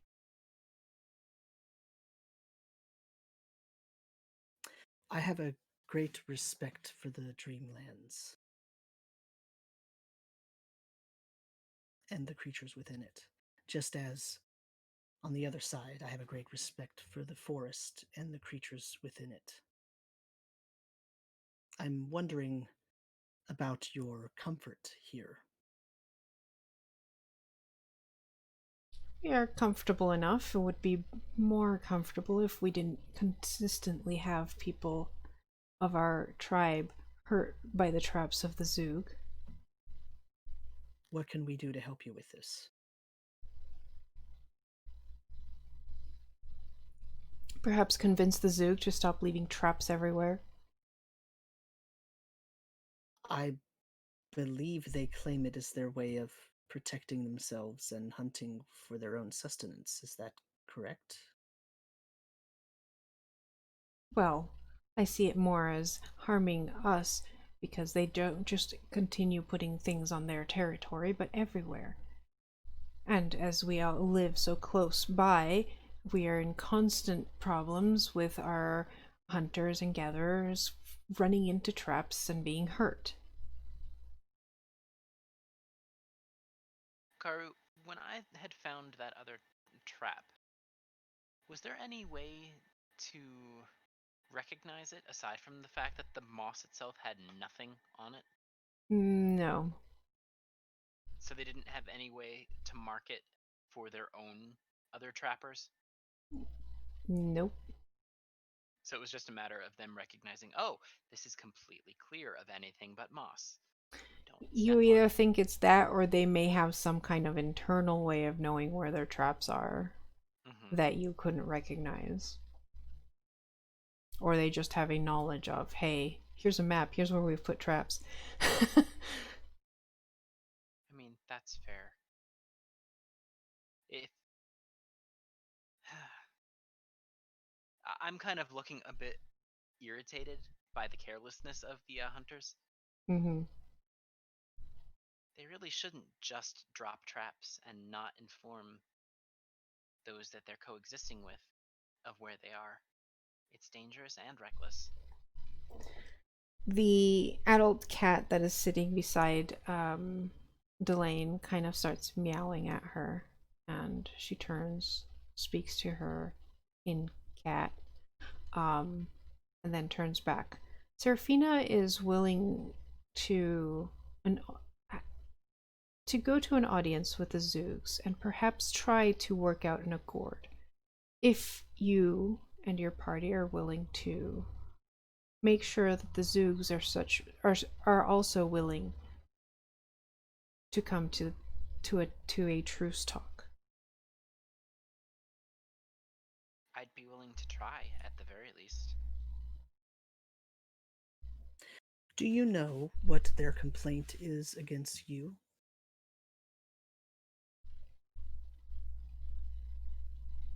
No, Why won't they just not set their traps in your land? because clearly they think they're superior and own the forest, but we live here too. So they don't have a claim against, or they have not claimed that you have done anything wrong and they're trying to pay you back, so to speak? She kind of glances a bit off and then sighs and goes, "Well, to be fair, we really haven't been able to come to a peaceful talking moment. It has been only hostilities so far." I see. I'm just trying to get a clear picture of what we'll be walking into. I think it's a worthwhile attempt. Try to get the two of you to come together. Honestly, being able to coexist is important.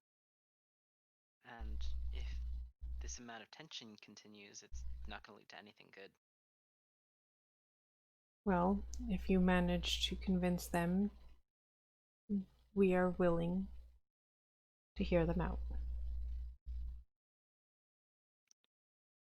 Well, I'm going to look at Rose and the others and then back to Theron and be like I said, I'm willing to try.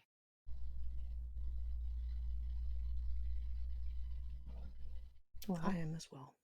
good luck then. Thank you. And then I'm just going to kind of lean down, offering a hand to the kitten for a final scritch.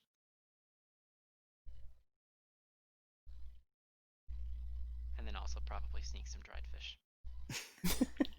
Listen, the best way to get on a cat's "you're a good human, but also a sucker" list is to kind of bribe them with food. As we're walking out, I'm going to whisper to you, I hope you don't think that every single cat in this place didn't smell that fish. Oh, I know they did. And next time we come back, I will have a bunch of cats who are vying for my attention. Just as planned. And upset when you don't have enough fish for them. True, but there can be other ways. I'm sure I can forage things for them as well. All right. One thing, I can forage up to enough for like 5 full adults. 5 to 6 full adults plus myself. If there's one thing consistent with show's characters is they always have enough food for the animals that they want Encounter, yes. to encounter. I mean, Tam hasn't, but then again, Tam also hasn't really encountered a little fluff ball. What do you think Selby is? Selby's my daughter.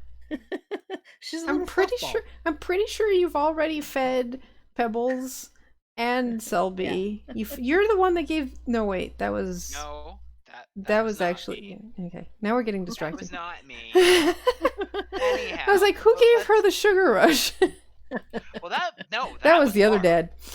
No, All right. that was Laura. That was Laura, right? Okay. I just didn't stop it from happening.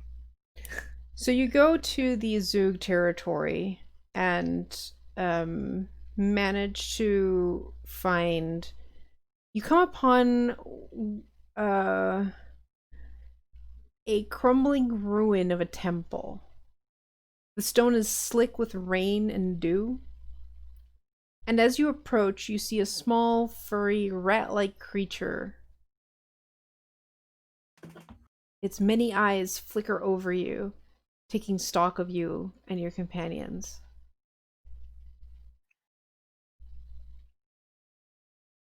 And as you get closer, he goes, "Travelers to the Dreamland, are you? You made it through our many defenses, so you must be here with a purpose. What is it, then?"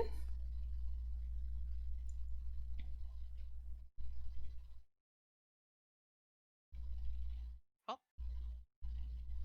we're here to try and see if we can't come to an accord between you and the cats.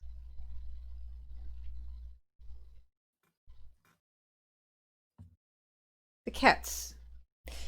Hmm. Those those cats. Those cats are the reason our temple is like this. Those storms the cats make. Everything is wet and moldy. And why did they do that? Well, how am I supposed to know? All I know is they keep doing storms all over the place and everything's wet and just we end up getting sick because of Did- how cold it is. Did you ask them? Well, how am I supposed to get close to them? They've got a storm in front of them. You ever tried crossing that place? You end up getting zapped. You lose your fur. That's why I'm so hairless right now. See? It's dangerous. But once I went through, I spoke to them, and they're actually quite amicable. They seemed pretty reasonable as well. It sounds like you guys are pretty loose with your traps. You plant them everywhere. Well, of course we plant them everywhere. How else are we going to remain safe? I Well- think that might be part of the problem. Because we just had to rescue a kitten from one of your traps. Never mind that. Never mind that. So, what's your name? My name is Vox Quivarian.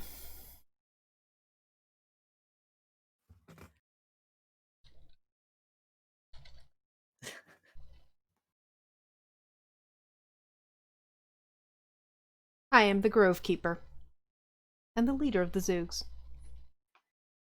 Sorry, Vox. Why did it? I don't know. Because the C and the V are right beside each other, and I can't see either of them on my keyboard. Ah. I was wondering whether or not that was just a No. weird pronunciation. That's why I have. Oh, yeah, nice. That's why I have a keyboard that has numbers and letters that light up. Mhm. Yeah, no, mine just has like the lettering in white painted on it, and my nail taps that one. So over time, I've just chipped away all the white. Mhm. So I cannot see the D or the C or the V. Unfortunately, I cannot see what's above the 1, 2, 3, 4, 5 either. So every time I want to do like a number sign or a pound sign, I have a dollar sign. I have to like, which one was it again? Try, yeah. I know where the @ sign is. It's just those two that I get mixed up all the time. Look, I can see it on my screen, and I get it. I mean, on my keyboard, and I get it mixed up all the time anyway. So, Vox, would you be willing to sit down and discuss your differences with the cats over there? Will it lead to less storms? I think it might. Hmm. We've convinced them that maybe it would be a good idea to talk to you and tell you why they're upset with you, and then you can tell them why you're upset with them, and perhaps if you come to an agreement, you can live in peace with your neighbors.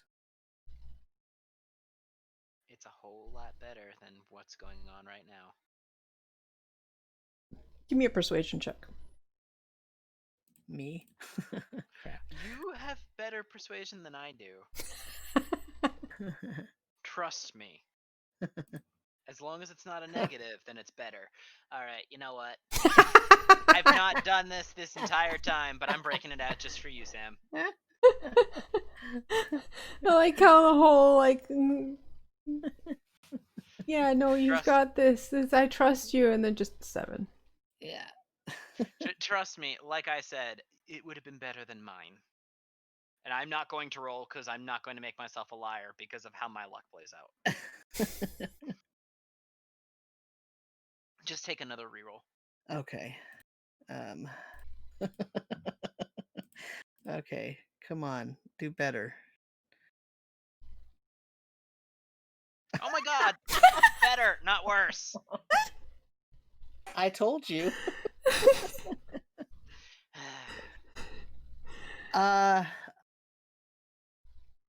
What if I can guarantee you that they won't storm your home base? All right, look, if you can get them to stop the storm that is making a mess of our temple, then I'll agree to some peace talks. How often do they make a storm over your temple? He glances over. When I go ask them, I'll have to be specific, right? All the time? There's no storm right now. Well, no, there's no storm, but if you look and like there's this whole place is misty, but like it's exceptionally wet and like humid where the temple is, and you look at the temple and yeah, it looks Does it look like it was deliberate or just kind of collateral? it looks pretty deliberate, honestly. Okay. I'm gonna look up, kind of frown a bit. Yeah, we can work towards that. And I'm gonna kind of squint a bit. Oh, kitties. I know you're spiteful. But don't make people be spiteful back. So if we come back and we can guarantee you There they go again. if they stop though, well, we need to go tell them, but if they stop, then you'll agree to talk?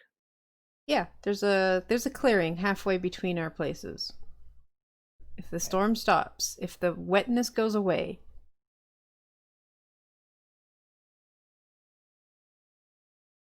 I can show you the damage in the temple. It's appalling, really. Oh man. You're going to have to say no if you don't want us to go down there, because I'm going to be extremely curious about what's in a Dreamland temple. Honestly, it's one of those things where Aodhan will probably be like, well, we might want to actually get some sketches of this. Take back and show them the damage that's being done. It's part of why they're so upset. Okay. Aodhan's not gonna deny it. Especially because he wants to be thorough. He wants to make sure that this is, hey, look, this is why they're upset. If you stop this, then they will at least agree to meet with you. Mm-hmm. Okay. So he leads you towards the temple, and there's a crumbling staircase that leads to the front entrance of the temple. And he leads you through a... the entranceway must have once had a door. There's just the stone archway. The door itself is completely rotted away. Mm-hmm. Probably due to all the humidity and everything as well. God, what happened there? Oh.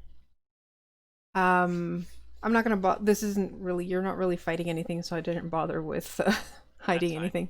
Yeah. But he leads you into the main hall of the temple, and you can see that the ceiling has entirely collapsed, and the floor of the main hall area is slippery with rain. And you see some fungus has grown in the corners, and vines tumble over the walls.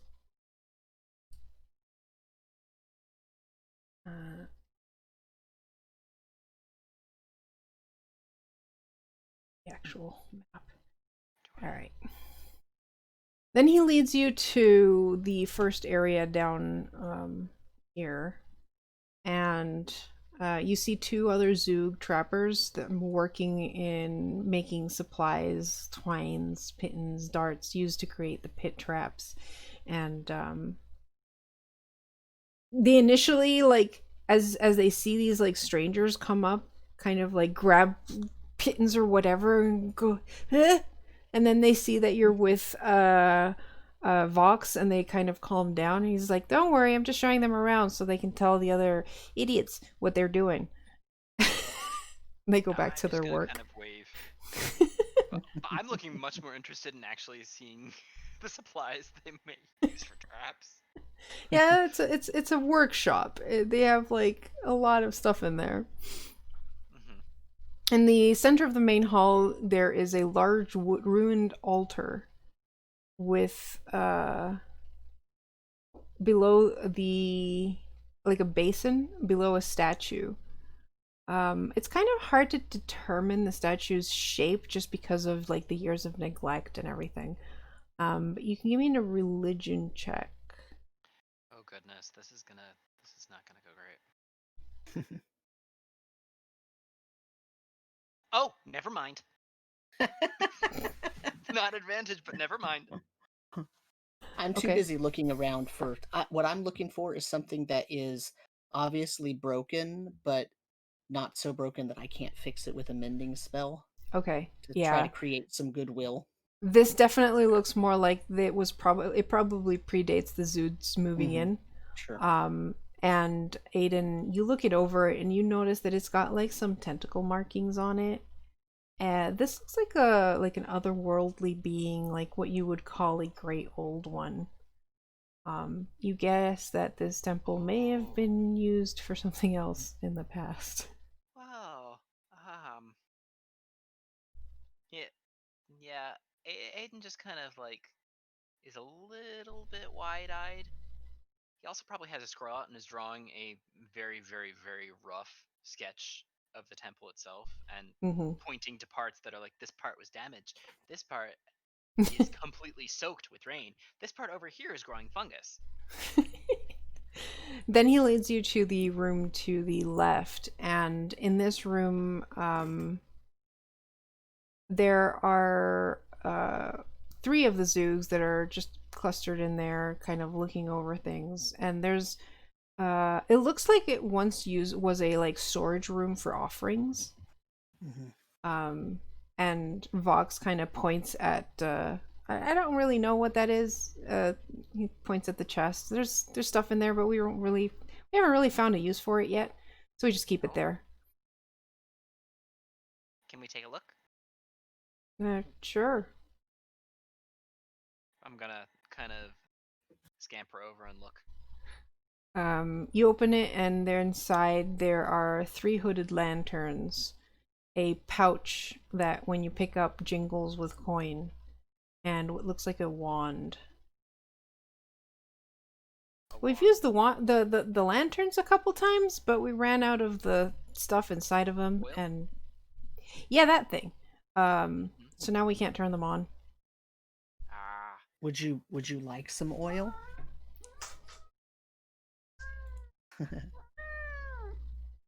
I touched his tail.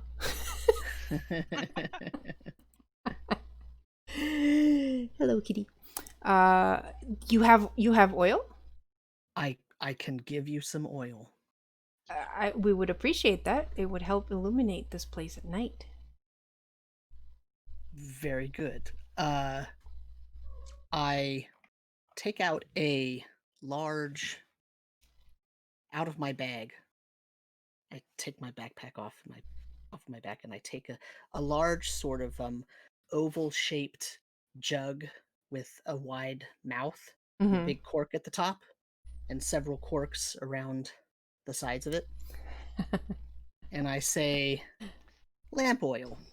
And I take one of the corks out. And I look at Vox and I say, "Do you have a small container I can pour this in?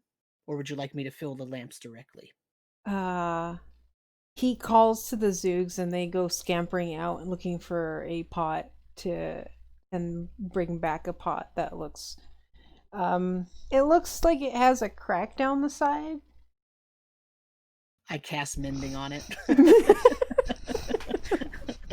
That's fair. Very good. Hey, And what then have I told you about rubbing the microphone? That's what was supposed to happen when we were at the other cat place. Yeah, seriously. I Cat, know, you're a right? little bit late. You're late. Okay. You mend it and then you pour the lamp oil I from your pour jug. lamp oil. Yeah. So what do you want in exchange for that? I suppose you could take the gold or maybe that stick. I don't really have a use for sticks. Oh. I sure. Do you want the stick, Aiden? I mean, hey, Cheddar. The cheddar's like, Mr. Cheddar. stick. No. No, I mean, well, maybe, but do you want to identify it? Yes. He goes and casts identify on it. And he's like, oh. Oh. Uh, In Sylvan, I'm gonna be like, what is it? What's it do? Well, it is a stick, but it is a wand too. Mm-hmm. And actually, who picked it up? Who gave it to Cheddar? Did you, Aiden? I did. Or I you certainly did? didn't. Okay. Yeah, don't rely on your camera show because you've been like Freezing. you've been Yeah. freezing the whole time. Okay. When you touch the wand, you get this like scent of growing things and the caress of a gentle breeze. You almost hear the wind stirring the leaves of ancient trees. Oh. It's crafted from like a slender bough of birch wood, and the wand still sports delicate twigs and even a few pale green leaves on it. So what does it do, Cheddar? It can do lots of things. It can remove some exhaustion from you. It can heal you. It can even bring you back from the dead. And I would have been saying this all in Sylvan to encourage Cheddar to also say it all in Sylvan. Okay. Yeah, sure. He replies in Sylvan. Okay. Oh, yeah. It's a good thing I understand Sylvan. Uh-huh. I mean, honestly, I kind of expect the Zoog to understand Sylvan as well. But if they don't, they don't. Do they? I don't know. Where's the Zoog? No, they don't. Oh. So I say to Vox in common, I will bring you more oil tomorrow, or I will bring it to the meeting place. Sounds good. If the storm stops. So bring another container with you so that you can carry it back. I will do so. And I'm sure it seems like your companions have found that stick is useful somehow. I don't know. Do you know how to start a fire on your own? If it weren't so wet in here, would you be able to start a fire? But it's very wet in here. It's kind of hard to do that. Yes. We'll make the storm stop.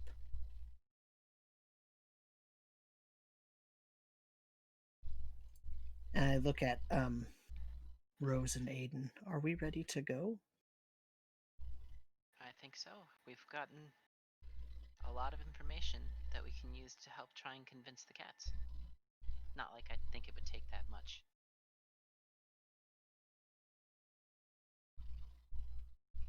All right. I'm ready to go. Okay. Yeah, the other two rooms he shows you to the north. He doesn't show you the last room because he says that's where they're sleeping. The others are sleeping. But he does show you the two to the north that are completely destroyed. Like they can't even use those rooms. The ceiling is caved in, and it's just a mess. Mm-hmm. I'm gonna make a couple quick notes on the rough sketch. And kind of nod.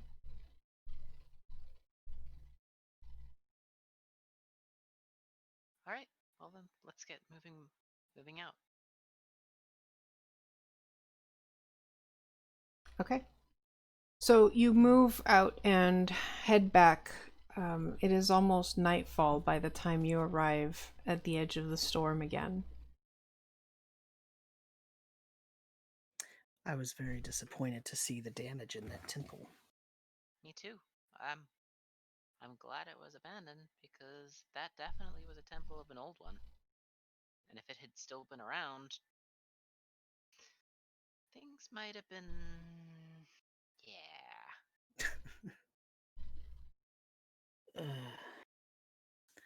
So, do you want me to break through this storm again, or do you want to try to find a different way? Perhaps we can just call on Delane St. Cyr I mean, rather than that's destroy their storm. They didn't seem to be too happy about that before. it did repair, but it might be a better idea if we actually attempted something that wouldn't damage it.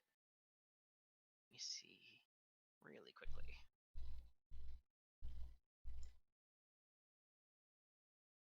The range of something.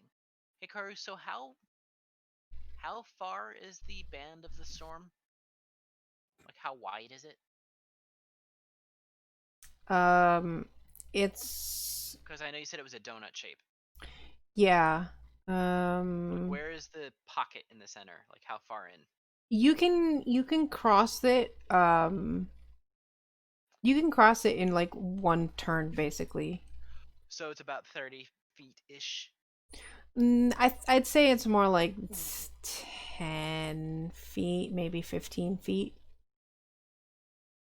Oh, But it's kind of like 20 an feet. elemental wall, right? If we go through it, we're going to get damaged. well, There's a how chance about to get damaged. It's a storm, but it's a storm cloud, and there's thunder in it. okay. So I there's a would like chance you're hit by a lightning bolt inside the cloud, but the rest of it is just cloud and rain. Like you're gonna get soaked, but uh-huh. Would it be possible for me to make a group of flowers bloom into a we're back?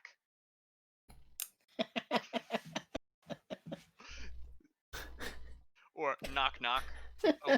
Open the door so we don't destroy it again. I mean you could also just call out. It's only like Yeah. Okay. they can I probably mean, see you through the But storm. that's not as fun. no, it's not. I'm just imagining him because it's like what Druidcraft is in action. It's an action. Yeah, so you see him like get on all fours on the ground and start floop, flower, floop, flower, floop, flower, flower, flower. Every like 6 seconds, a new flower pops up, and he's halfway through the first letter when when Delane passes through the mists to see you. He goes like, "What is he doing?" He is writing you a welcome message. Ah. Foomp, foomp, foomp, foomp. So, how did it go? Well, they're willing to meet with you, but they do have a stipulation beforehand. They'd like you Oh. to stop the storm over their temple. They'd Oh. like you to stop it raining over their temple. It's caused a lot of damage to their home. I'm gonna pull out the scroll that I had scribbled on and start explaining the areas and the parts that were damaged and all that kind of stuff because of this. She sighs and goes, "Well, I suppose if we are to have a talk of peace, we probably should stop attacking their home." Very well. We'll have the storm stop. Have they agreed to meet in the clearing? Mm-hmm. Yes, once the storm has stopped, they will meet you in the clearing. So perhaps tomorrow morning, Okay. once the storm has stopped long enough for them to see the effects of it being stopped. That sounds good. Will you be needing a place to sleep inside? That would be very much appreciated if you wouldn't mind it. She kind of looks back and you see the storm kind of lessen and open up like a passageway. is so cool. And you enter. I enter and I look at awe as I'm going through the tunnel. Oh yes, just- I'm like ooh, and occasionally I'll like probably touch the very edges and be like ooh. It's very wet. Yeah, that's fine. I like the rain and I like. And then you hear like a boom and a lightning just. Oh, I absolutely do not jump. I just kind of grin. Yeah, meanwhile, Apollo is in Rose's arms because he's scared. Yeah. I know. That's the other reason that I grin, because I know that Apollo is going to be extra cuddly tonight.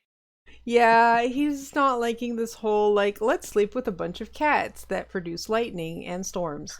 Um, I'm sure Sir Cheddar is also like, so Cheddar is probably the fluffiest he's ever been because all his fur is on end. But he's also very interested in the storm. He's like, I wish I could do that. I mean, I've done it on accident, but not like on purpose.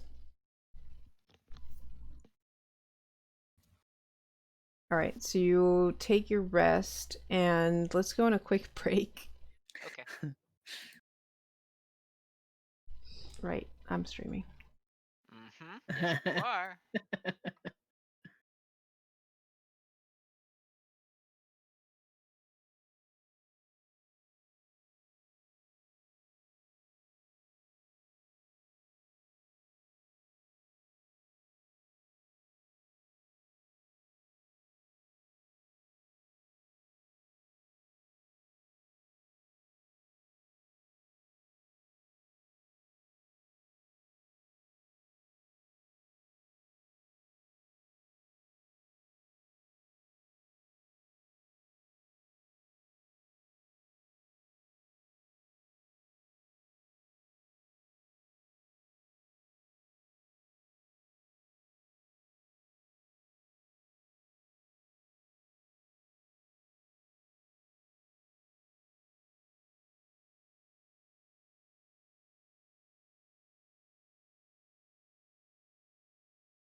And we're back.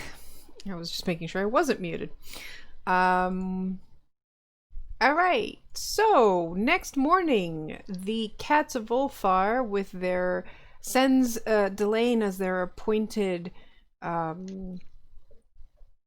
peace talker person, as she's the one that can actually speak common. Ambassador, sure, that works. And the Zoogs come with Vox himself. They both show up at the appointed area, and they both look to you. So, how do you suggest we handle this?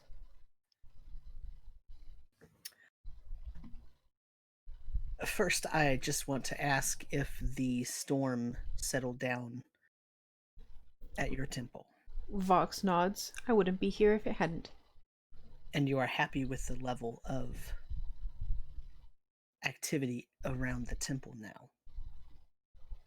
Yes, as long as it stays that way. And so that is your goal, to make it so that that's how you remain? That, and making sure that there are no sudden storms. Many of my people have been injured in the storms created by the Ulfarian cats. Just as many of the cats have been injured or caught in the traps that were all set up everywhere. He looks surprised at this. Well, that's not my fault. They just have to be more careful with where they step. And how would they be able to be more careful with where they step if the traps... Look, my dad was a hunter. He often worked with other hunters. And what he told me was, when there were those who worked together, they had a way to signal where a trap was. They had a certain marking. They had a certain thing to set up to say, hey, trap here, be wary, be careful. If you're going to be living with neighbors while you're doing your traps, you need to make sure that they can also recognize your traps so that they can avoid them. That will stop them from setting them off, getting hurt while they're also hunting and gathering, and it will stop more ill will from being created.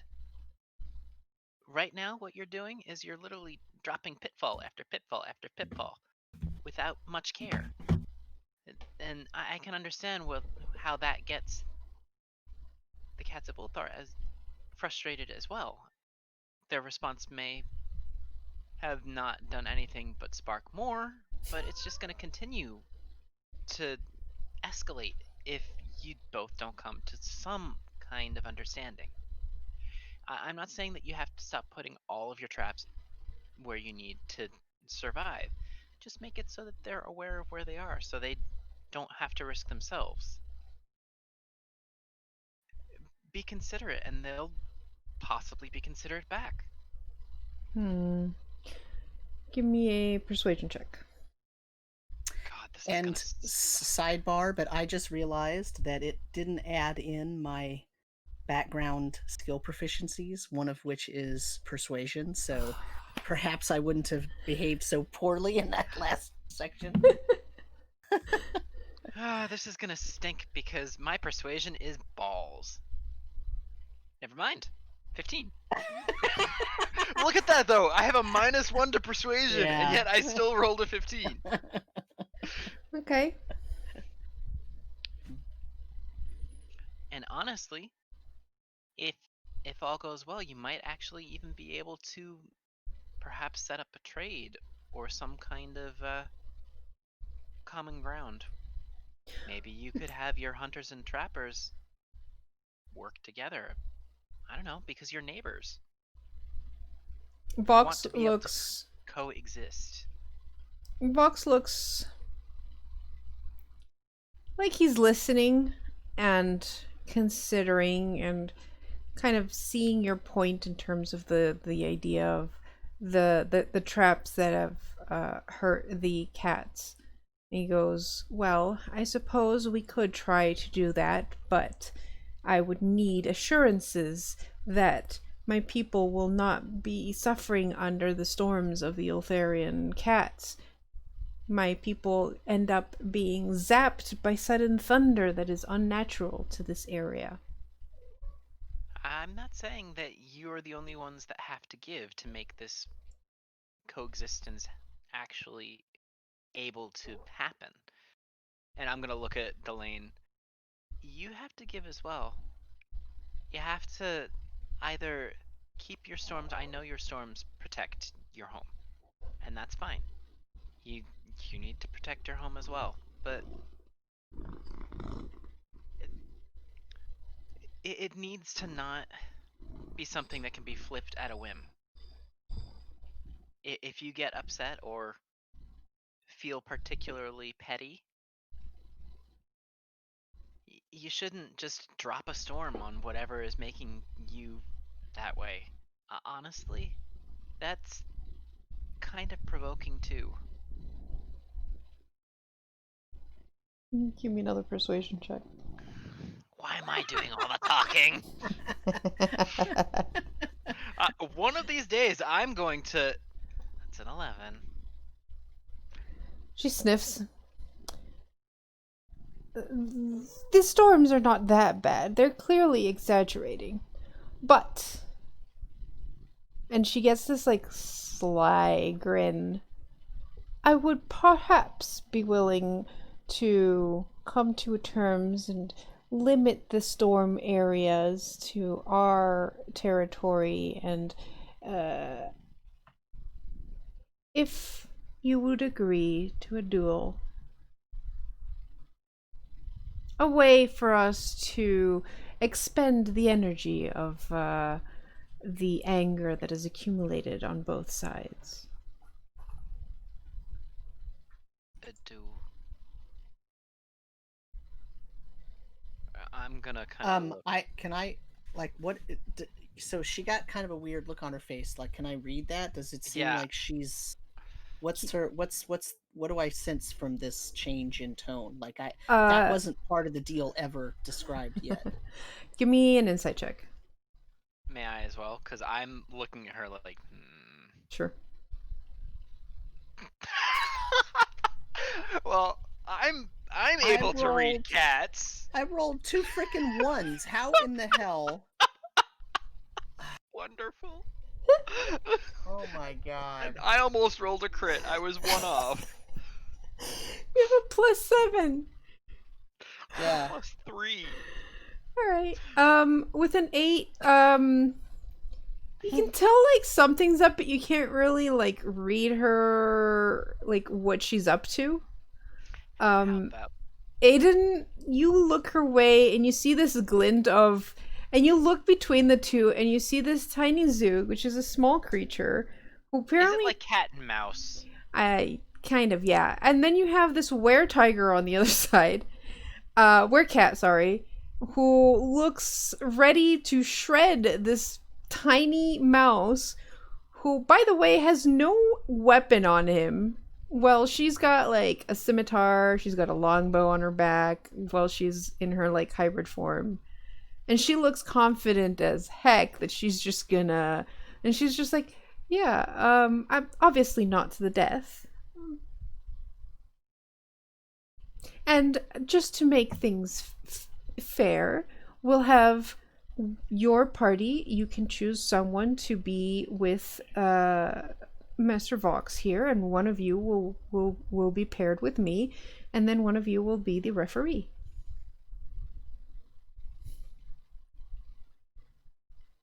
And what if Master Vox does not approve of this term?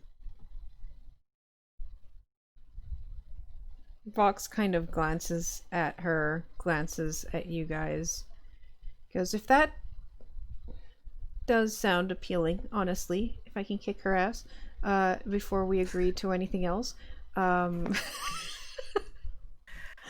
So wait, if there's going to be a duel, we need to clearly state Rules. the win condition and the consequences to both parties and the expected outcome.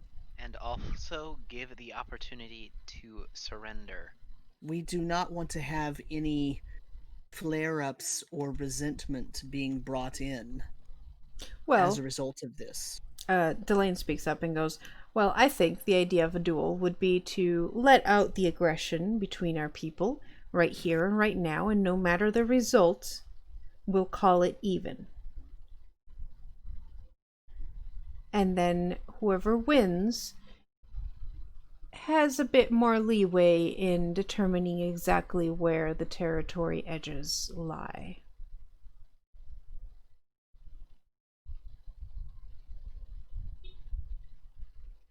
She's totally trying to dig into their territory. That's why I asked. Oh, I figured as well.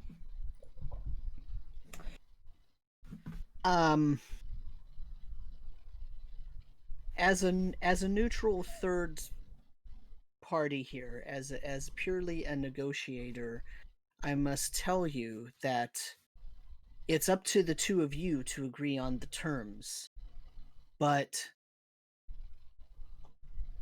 I'm not sure that it is my position to become a part of this so-called duel. Well, you as the middle party can decide who fights with each of us and who adjudicates the fight and calls it off should it be necessary.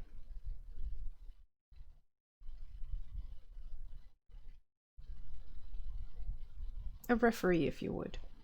Aiden is just gonna kind of give a little bit of a sly. Aiden's just gonna kind of give a little bit of a sly look to Rose. Doesn't matter to me which side I'm on, but I kind of think that I want to have Rose opposite me. We know each other well enough that we won't take things personally. We also know when to stop. To first blood, then, Sounds fine. which mechanically speaking will be half hit points. Mm-hmm. What does Vox think about this? Vox seems amenable. Interested. Mm-hmm. Before we begin this, do you already agree on the boundaries of your territories? Both of them start talking at the same time, and they clearly do not agree. Tat. So if you We make a condition of winning this that you get to renegotiate or redraw boundaries, don't we need a clear set of boundaries to begin with so that we know the starting point of the redraw? This is true. Also, a minimum or maximum for the redraw to be affected. Yes. So that way, whoever wins can't say, "Oh, well, I want 2/3 of this area," when it was supposed to be half and half. I suppose you're right. You have to make sure to keep it fair. Otherwise, these feelings will just fester. I think what follows is like a 2-hour discussion over a map. Yeah, and Yeah, probably. Aiden probably, aside from drawing the map or helping to draw the map, Aiden probably is so freaking bored that he started playing dart games with one of the others that came with, or with Rose, to see who, because he's just like, Whereas, that's probably true, but Theron is so fascinated by how the land in the dreamland is like parceled out and how they think of it and how they describe their own boundaries and all of that. So he's just like fixated on their conversation the whole time. One thing that you notice is that one of their biggest problems they have is that they have been limited to this area of the forest, which is a particularly small area of the forest, because of the chasm that opened up, separating them from the lower areas, the southern areas of the forest. So they have their areas of foraging and hunting have been reduced drastically because of the appearance of the chasm. What? When did the chasm appear? Another situation where both of them start accusing the other of some A- kind of act that happened before the chasm happened.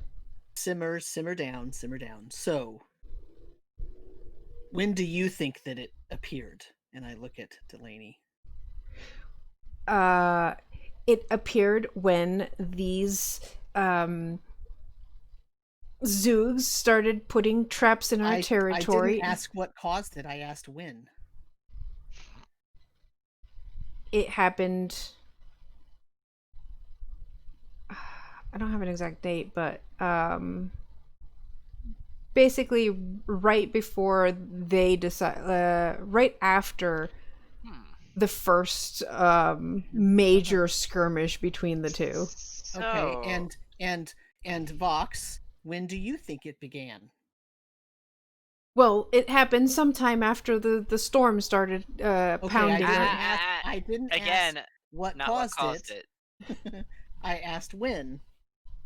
Well, yeah, shortly after the first storm happened on our territory.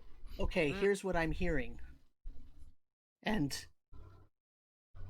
you can tell me whether you agree or not, Aiden, okay? But mhm. doesn't it seem like as soon as they started fighting, they have created a rift in Between the land? it does. So that does make me a bit curious. I know that it's different in, say, the Feywild than it is here, but would this area actually reflect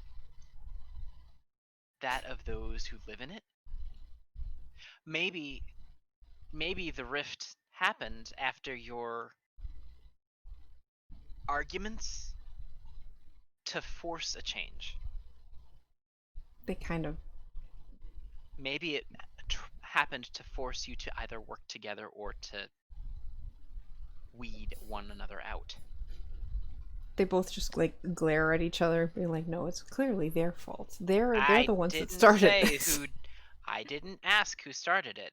I was just providing Um, a different as an viewpoint. aside, the Dreamlands is part of the Feywild, so this is like Okay. Feywild territory. So it does have like certain effects that the Dreamlands is It part of the reflects.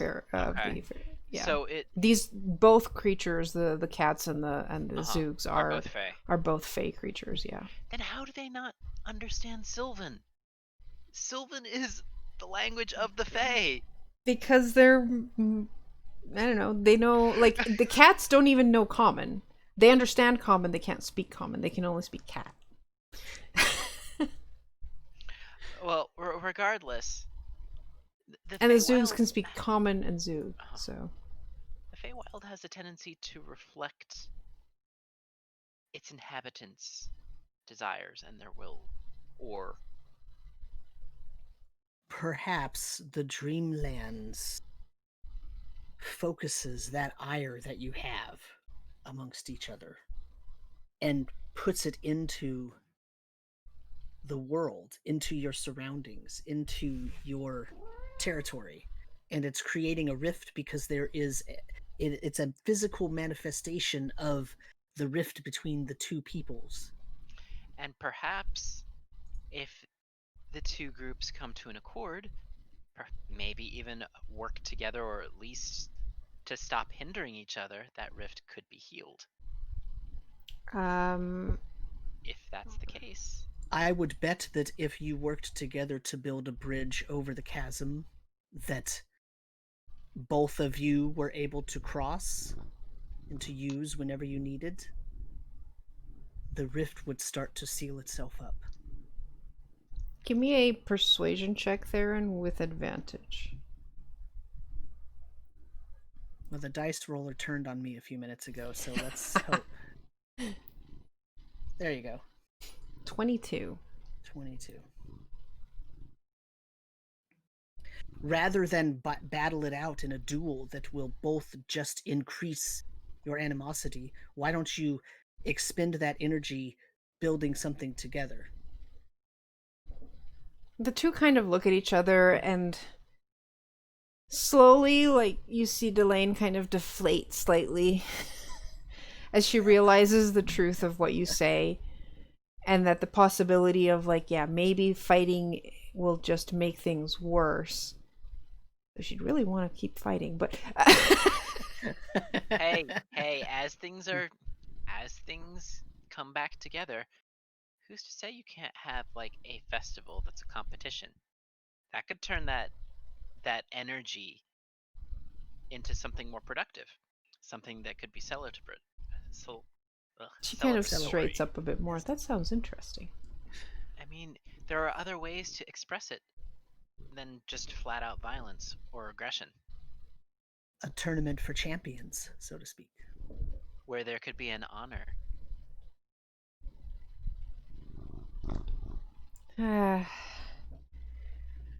She finally kind of looks at Vox. You know, these guys have a point.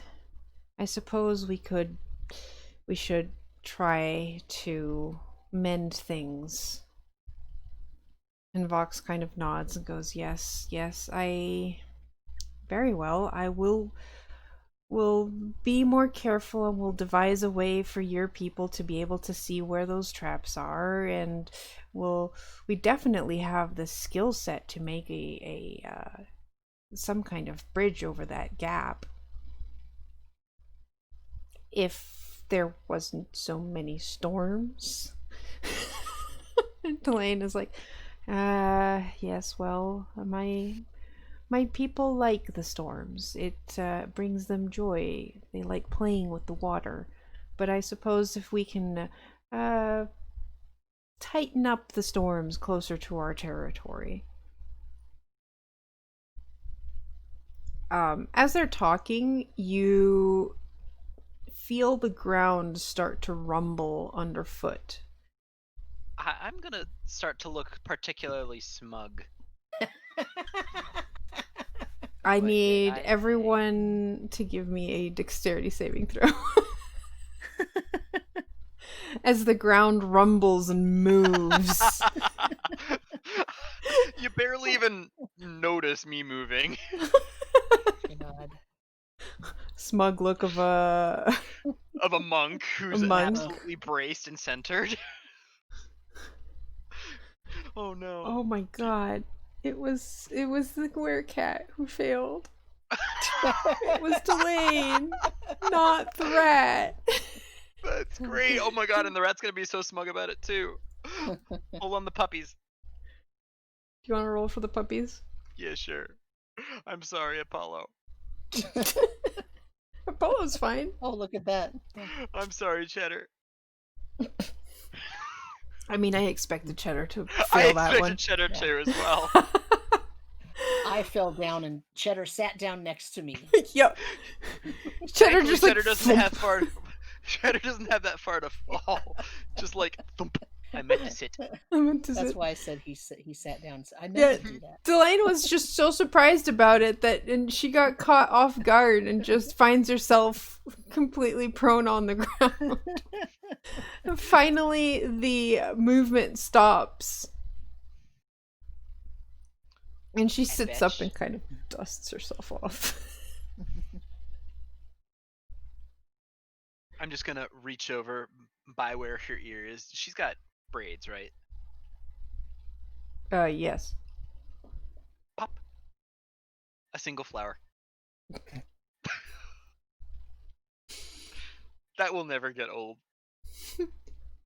I pull out a container with a quart of oil, and I say, Master Vox, I thought that you might forget to bring a container for the oil this time, so I brought one on my own.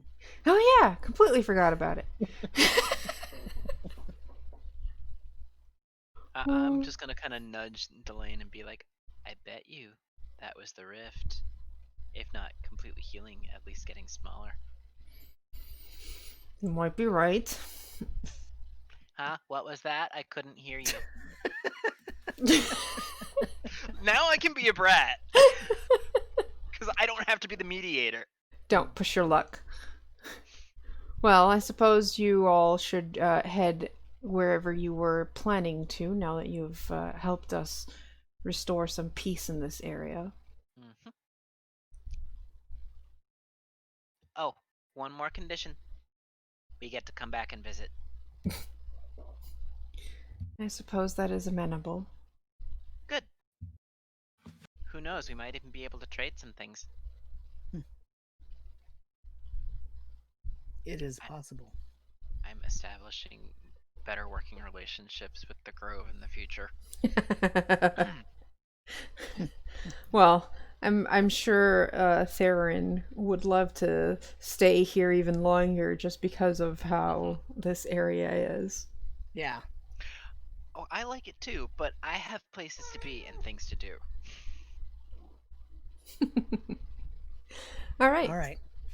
So with things patched, the Zug and the Cats of Ulthar let let you know where to head, and you continue past the area until the trees are no longer blue and the grass is no longer blue and the flowers are no Oh, longer brightly colored and the but fog turns back to white.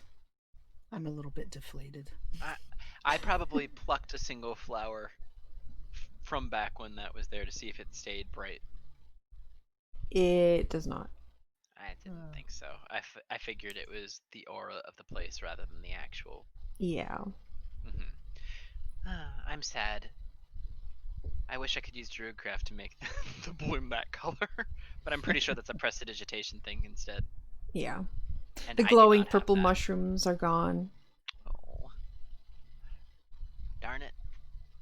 That was actually a little bit upsetting because I'm pretty positive that old Goot would have probably liked them.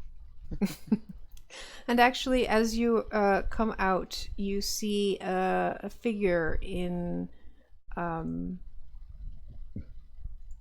red clothing and hair up in a knot and a half knot. Brown hair with brown eyes. And Grace looks startled as she catches your eyes, and Apollo starts barking happily and wagging and going up What? to her. How did you, Grace? Why are you here? Aiden, you know, you know Rose. her? Yeah, this is Grace. She's from the Grove. She's Rose's sister and one of my friends. How did you get here? This is strange. Um, well, I certainly didn't expect to find you all. People started waking up and getting better a few days ago in the forest, in Grove. I'm not really sure what changed, but it's things are It going back was to normal. excellent. It was the water. Uh, we had brought the thing that had polluted it out, and Oh, we brought it to the Archdruid, Master Deng, and he said that it was what was it, essence of periwinkle? periwinkle. Yes, And he said interesting. that now that it was out of the water, people would return to as they were. Well, I had come into the forest to find some herbs to help the recovery, the healing of those who needed it. Um, the herbs I need are usually found in this area of the forest. Huh, this is weird because this is actually. How did you navigate here? Well, The it's forest? just a short trip away from the grove. But this is Neblina. That Yeah, we're just on the southern edge of the Neblina, aren't we? we are. No, you're on the like Oh, no, we're on the north. northwest area. No, we're not. Oh, We're on the northwest. no, I haven't been Y- traveling for long enough for it to be that far. But we are. Hmm. Hmm. Well, We've been traveling. This is what our fourth or fifth day here. After it was what, a week's travel. weeks travel. Well, That's interesting. I'm not sure how I I mean, got here then. well, then you're coming with us so that you don't get lost. So, what are you all doing in this area of the forest? We need to find the forest witch. Witch. Roying Mistren. I've never heard of a witch in this area, or at least Well, the area I usually come this here. is But this is where we were told to go. I've only known of only one witch, and that's the one connected to the witch's world.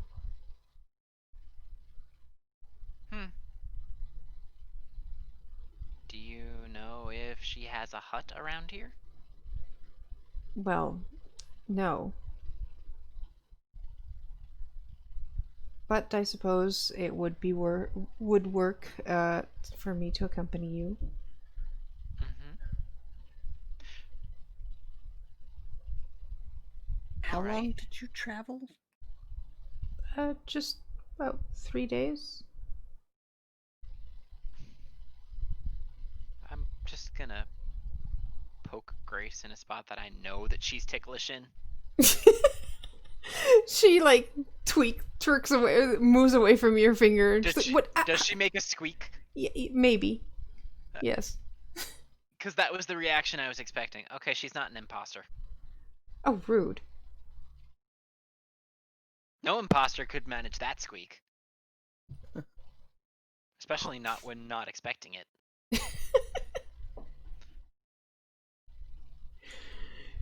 All right. Well, I'm not sure what's going on here, but you know, Yeah, I the have forest. I've heard of places where a person's actions cause them to travel more Or efficient, less. should we say. that may I mean, be. I just entered the forest with the mindset of finding those flowers, and I came here. flowers. Well, the herbs I need for my healing Are, potions. did Master Deng say what flowers we were supposed to be going to the witch for? Yes. Periwinkle. Oh yeah. We're actually looking for periwinkle flowers. Hmm. Um, I haven't actually seen periwinkles in much of the Neblina forest, but I do know that more exotic flowers do grow by a small hill farther southeast. If we follow the creek that's nearby, we should be able to spot it. Okay. And then I'm gonna look at the others and be like, we should be on a lookout for potential fish too, in case we, happen to go back. Alright, you have her lead the way. She seems like familiar with this part of the forest. It's like she's come here often. As we're walking, I try to quietly say to him, "Are you sure that your friend isn't Ruiing Mist Rune?" I mean, as far as I know, I've known her my whole life, and I think Rose would have at least known if her sister was. I think you underestimate the powers of the Fae and the Dreamlands I mean, and the who knows? witch. Who knows? The witch might actually not directly be involved. She might have just shoved us towards Rose because she knew Rose could lead us where we needed to go. As you said, the Fae and the Fae Wilds don't always intervene directly. And this witch might even be an archfey. All I know is that Rose helped a Fae and was favored by a Fae. So, who knows if that Fae or other Fae were attracted to the family based upon her deeds or other deeds. Mm. Hmm. Remember, Fae are pretty long-lived, and they have even longer memories. That's why most people say don't offend a Fae if you can avoid it. Also, don't make a deal with a Fae. Hey, Bad news. Only if you can't live up to the deal. I guess, but most of the, like 9 times out of 10, Remember the that you're Fae would talking get the to a better end. haughty high elf for a second. I remember that I am. I also remember that I am playing a bold Lotus Den halfling. Uh-huh. You also have a fake corgi who just shoves his nose between you and goes, "Does that mean you're never going to do a deal with me?" Well, that depends on what the deal is. Ah, so now it depends on the deal, does it? Yes. Maybe I should strike a deal next time you want a polymorph. Aha. Okay. The deal is you polymorph me so you don't die when we wind up facing a T-Rex again. Unless you want to be the frontliner. So what you're telling me is you're expecting to face another T-Rex? No, I'm not. But I'm just pointing out that deals are subjective as well. This from a person who does not make very many deals, I can tell. What? You will find that the Fae do not find deals subjective. They are very clear. It's the interpretation that's subjective, and that's where That's non-Fae what makes them get into trickier. trouble. I know. Yeah. Also, don't ever try and get a Fae to say their real name. Oh yes, that's extremely rude. Mm-hmm. We only tell our real names to those we very, very, very trust.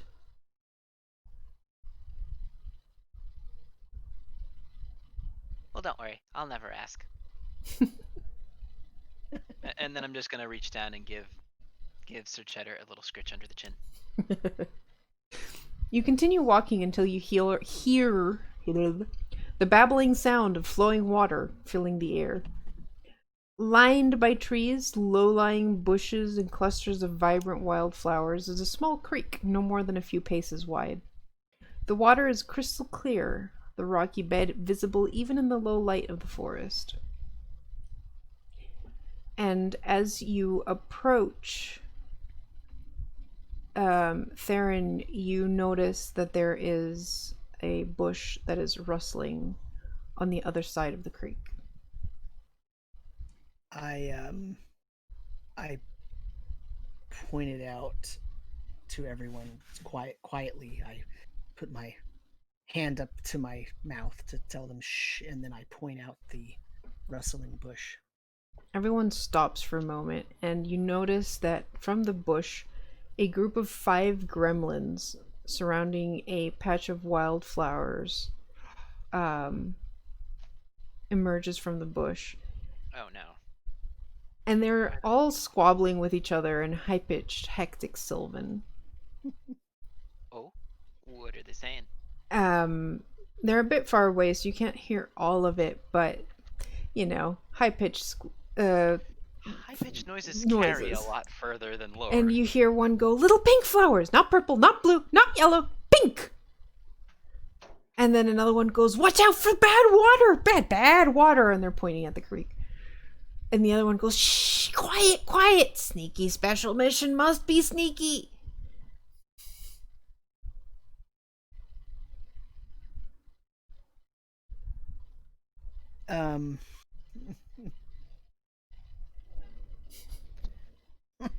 What color are periwinkle flowers? Periwinkle flowers are pink.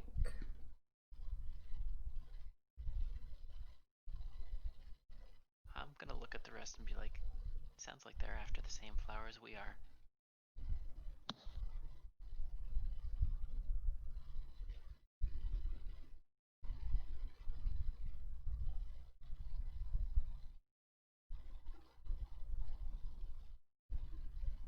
These guys are gray and green mottled skin, yellow eyes with narrow pupils, large pointed ears, and very wide mouths with many sharp teeth.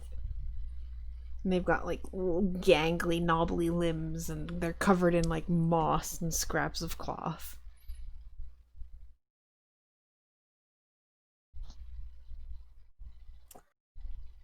So do we want to be stealthy or do we want to just head on and ask them what the hell they're doing?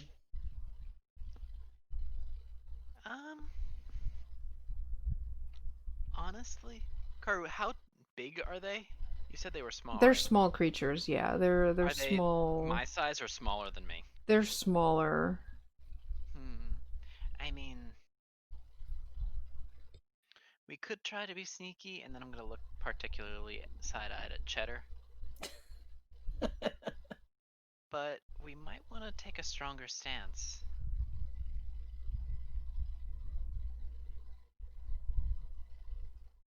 And then I'm just going to kind of stride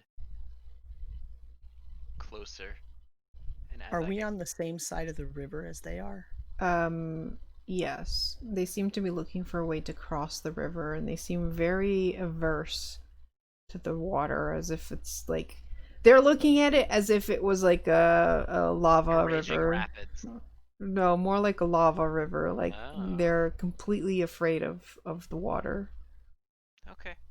Well, I'd like to stride forward, and as I get a little closer, well, they're looking at the other side for those flowers, right? So I'm guessing that. Yeah, they're looking for a way to cross, and they're talking about looking for pink flowers, but there's no pink flowers in this area. So are you going towards them, like not hiding, just like walking towards them?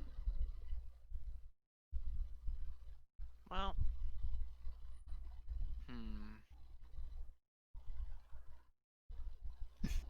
you know what? I'd like to be quiet enough going towards them that I could just kind of appear beside them. Okay. Give me a stealth check.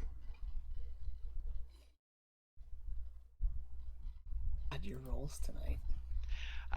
You should have seen me the first session. It was bad. I don't think I rolled above a 10 for the first, 45 minutes to an hour. Okay, 20. You definitely catch them unawares and just appear beside them, and the moment they see you... I stay back, by the way. I'm not... Yeah, I expected all of the rest of the party to remain back. Yep. Well, as I appear, I'm going to kind of lean over and be like, so why are you looking for pink flowers in Sylvan? You hear this high-pitched squeak from the one that you, approached first. And they all turn wide-eyed to look at you. And they go, run! And they dart off down the side of the river. I'd like to try and grab one of them. Sure. How far away are they? Oh, actually. Probably 30 feet away from you. Yeah, hold on. Because I could cast Wall of Water to go right in front of where they're running. Or I could cast Entangle to try and wrap around them all. Oh, I don't have this one statted out. Darn. I'm gonna cast Wall of Water. Okay. And I'm gonna wait. So you're gonna put Wall of Water. I'm gonna put it 5 feet in front of where they're running to, so that it stops them, but doesn't because they seem to be afraid of water. So it's 10 feet high and a foot thick. Oh, jeez. Okay. One thing before you cast anything, give me an what is intelligence history check? I think. A history or nature.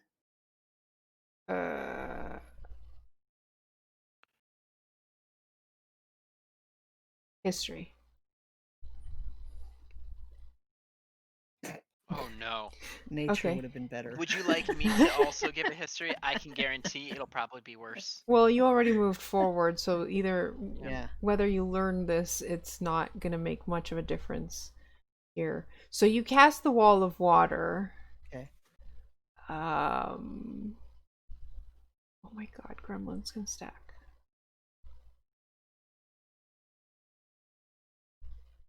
And the wall is just standing water, basically, right?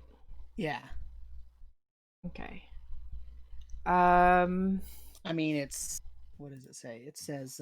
30 feet long, 10 feet high. Yeah. 1 foot thick. Okay, they don't immediately recognize it as standing water, though. Okay, so they like screech to a halt. How dexterous are these guys? Oh no. Okay, pretty dexterous. um, and start like running along this wall of water. Yep. I'd like to cast Entangle. I will point out they're not very fast. They have a movement speed of 20 feet. I'd like to cast Entangle on them. Okay. So that requires a Strength saving throw. Oh no. That's what I didn't want to hurt them. I just wanted to like stop them. Oh, this or isn't hurting scare them. This is right? just restraining them. If I wanted to hurt them, I would have cast Spike Growth. Yeah, that will instantly kill them. Yeah, no. Yeah, That's yeah. not what I No, want. I know. That was the thing, is I didn't want to put the wall of water like on top of them. I wanted it to so that funnel them. Yeah. they you did funnel them sideways. Okay. Strength, you say? Yes. Okay, at the very least have their attributes, so this is gonna go great. Nope. They're all restrained. Yep. All of them. Nice. Yep, I'm not gonna roll 5 times for all 5 of them, but And then I'm just gonna approach, still smiling, no weapon in sight. So as I'm gonna actually come out of the underbrush and approach as well, okay. but stay a little bit behind him. So, you gonna answer my question now? No. I'm gonna take out a... You know what? I probably have like... Ooh, hold on. I can grow a bit of a plant. I don't remember what they're called, but they're really fluffy and really soft. Like a cattail or something. Mm-hmm. I'm gonna start tickling one of them. Amazing. Tickle torture, you know. How about now? Tickle, tickle, tickle, tickle, tickle. Tickle, tickle, tickle, tickle, tickle, tickle, tickle. Tickle, tickle, tickle, tickle, tickle. Give me an intimidation check. This is gonna go great because my intimidation is also a -1.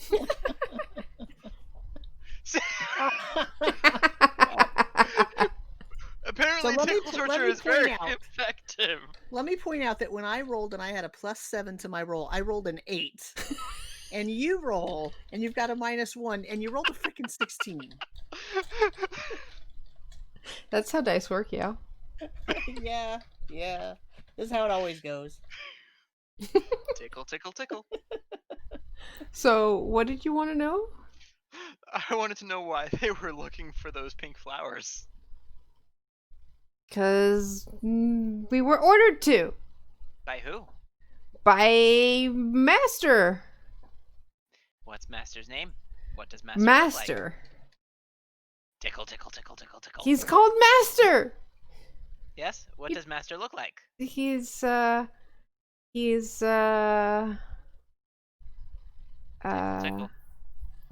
This is me trying to figure it out.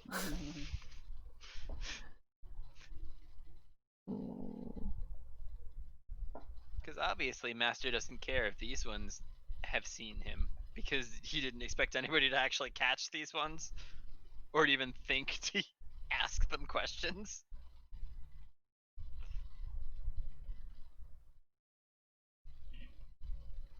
He's fluffy.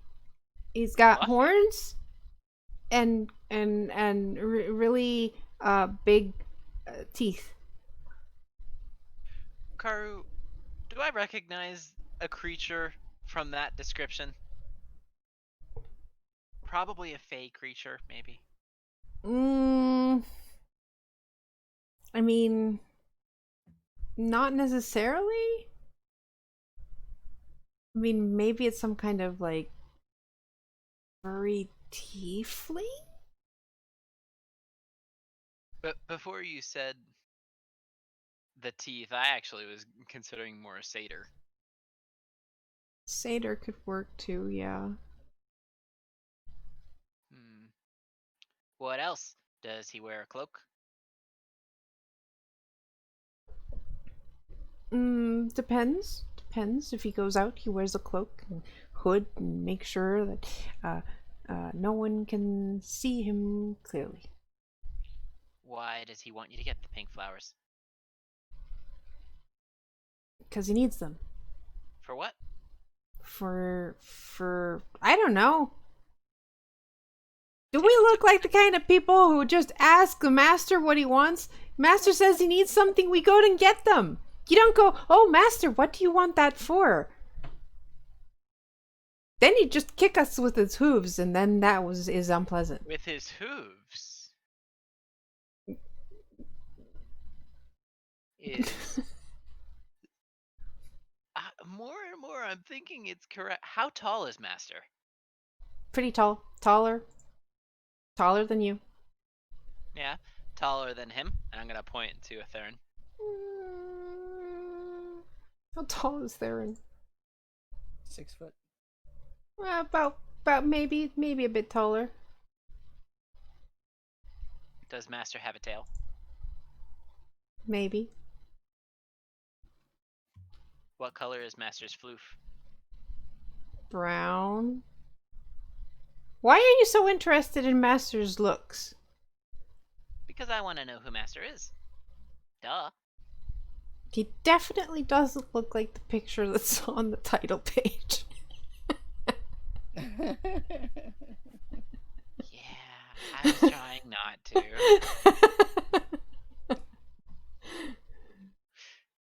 Cause that reminds me of like a talk. Oh man. All right. I'm gonna look at Theron and be like, well, what do you think? Should we take any of these guys back with us? Well, I'm interested if they know where the pink flowers are. I mean, Other side of the river somewhere. We haven't found them yet. What are you going to do with them once you get them? Take them to Master. And what's he going to do with them? Stuff? stuff. What did you do with them last time? Well, lots of stuff. He crushes them and powders them and cooks them and does stuff. Mm-hmm. Smells weird. He makes like fluids and soups and stuff. Yeah. Does he sometimes put them in pots that have holes? Maybe? We're not really allowed inside his workplace. So what does he pay you for finding these flowers for him?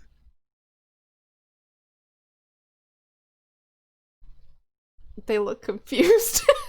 What does he do for you for finding the flowers for him? Oh, well, we work for him and he what does he do for us? Why would you work for him if he doesn't do anything? Well, because we're told to. And then we get food, and we get food and a place to sleep, and it's nice and comfy, and there's no running water.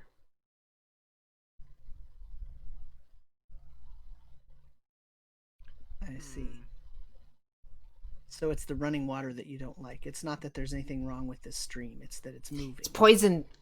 It's dangerous. It's terribly dangerous. It's poisoned. It really is, or it's just poison to you. No, it's terribly poisonous. It stings. It hurts. Does it stink? Yes. No, I mean, does Theron smell it as any different? No, it looks like an extremely clear looking fresh water stream. Hey, so, random question about the Druid cantrip. Could I make the sound of a babbling brook? Yeah, you could. I mean, you're right beside a babbling brook. You don't. I know, but I meant like make it behind them, or make it closer to them. They like look sideways in horror, like expecting a rushing water to just destroy them. Don't worry, it won't. I'm just gonna pat the So nearest so one. so we so we told you what we need. Are you gonna help us? I mean, we also need the pink flowers, so we have to find them too. Okay. So you find the Um, pink flowers and we take them. no. We need the pink flowers too. We'll leave one for you. I'll leave one for you. And then I'm just going to look at Theron and be like, well, I feel kind of guilty keeping them too much longer. And I'm saying this in common. Why is that?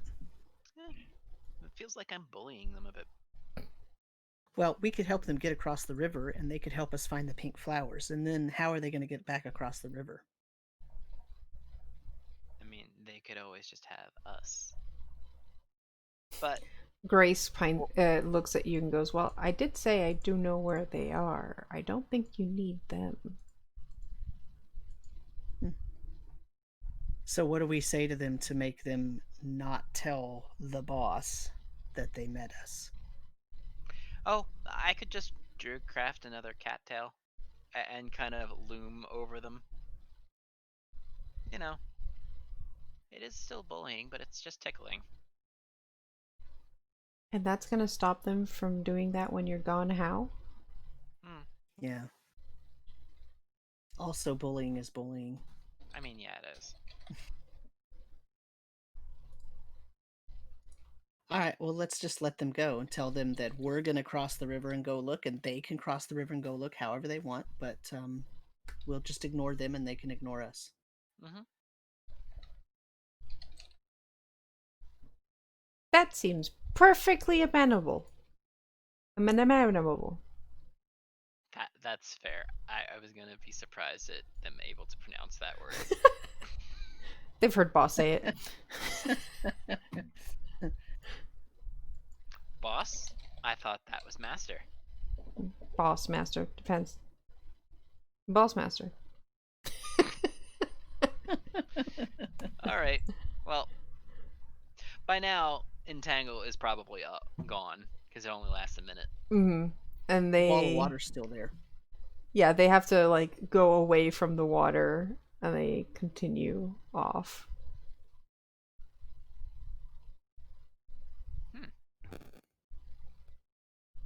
So is that still water?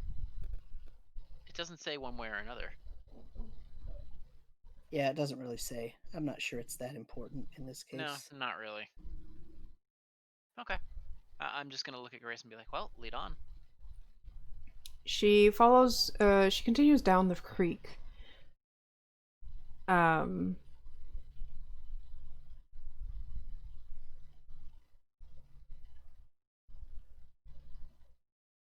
And eventually you find, after you follow the winding curves of the creek and back through the trees and pass through a particularly thorny thicket, you find yourself bathed in sunlight for the first time since stepping into the Neblina forest. Blinking away the sudden bright light, you see in front of you a clearing with a small, misshapen hill sitting in the middle of it. The faint and delicate smell of flowers mixed with a hint of smoke is carried in the breeze to where you stand. Uh-oh. I'm gonna kind of dart up towards the hill. Because I don't like that smoke. Okay, give me a perception check. Okay. This is where I roll like crap. No, 17. Okay. You sniff the wind and eventually find that the smoke is coming from a hidden chimney. Ah.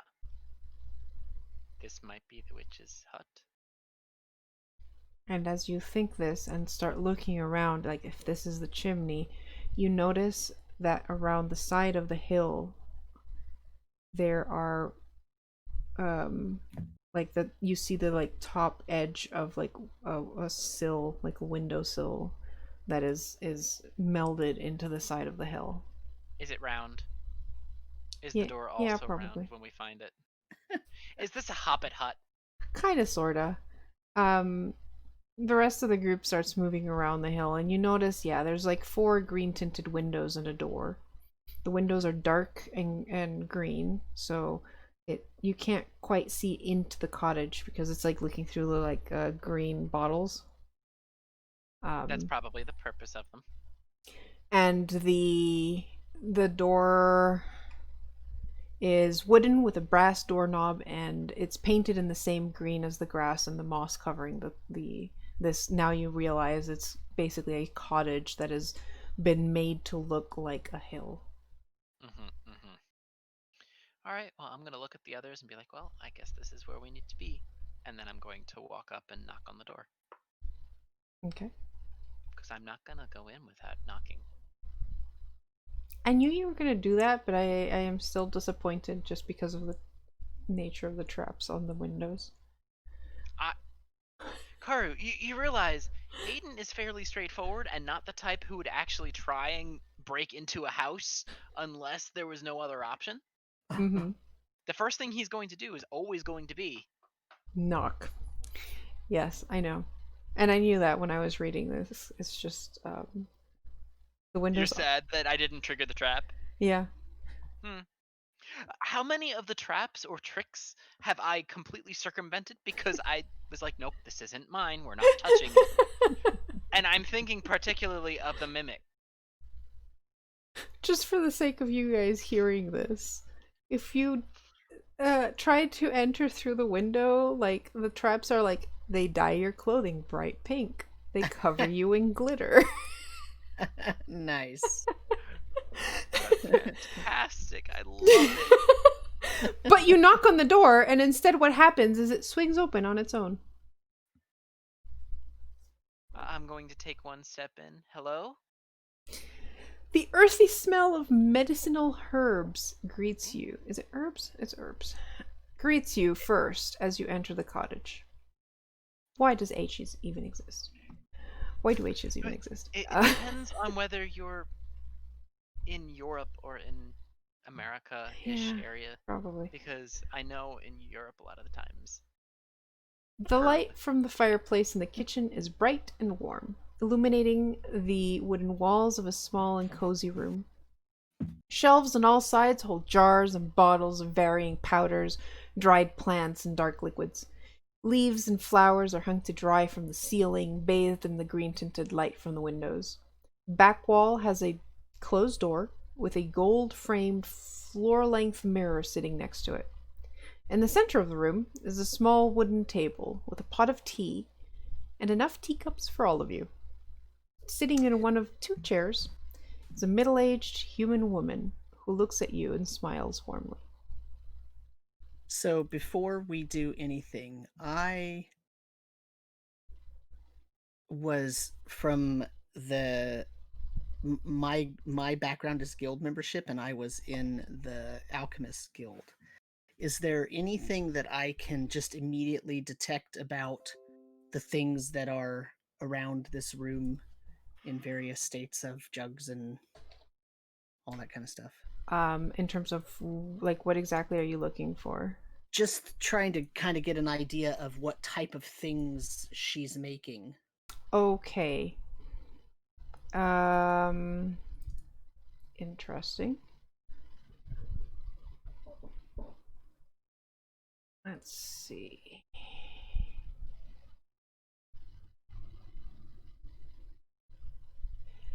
There's definitely stuff here that looks like either very rare to get. Some of them are things that you've probably only heard of.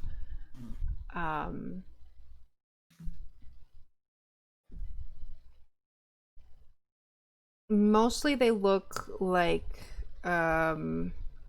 what you'd expect from like someone who makes potions, but mainly on the like good side of, like, not poisons and stuff, more like healing potions Okay. and stuff to calm people down Like when they need tinctures and it. stuff like that. Protective, yeah. Okay. Just checking, because, I didn't want to... Oh yes. As we see the oh, she's really cute. But anyway, as we see her, I'm just gonna kind of wave and be like, "Hi, I'm Aiden O'Connor," and then I'll introduce the rest. Welcome to my house, Aiden and company. I'm afraid I only have one chair, but I have already set out some tea for you. Thank you. And I don't mind the floor. And then I'll approach, take one of the teacups, and then settle down on the floor. I will also take a teacup, but I do not sit.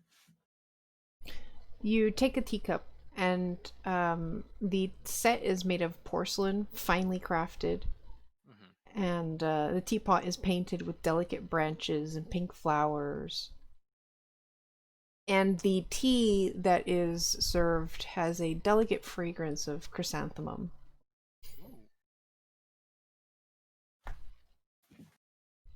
This is very soothing. Thank you.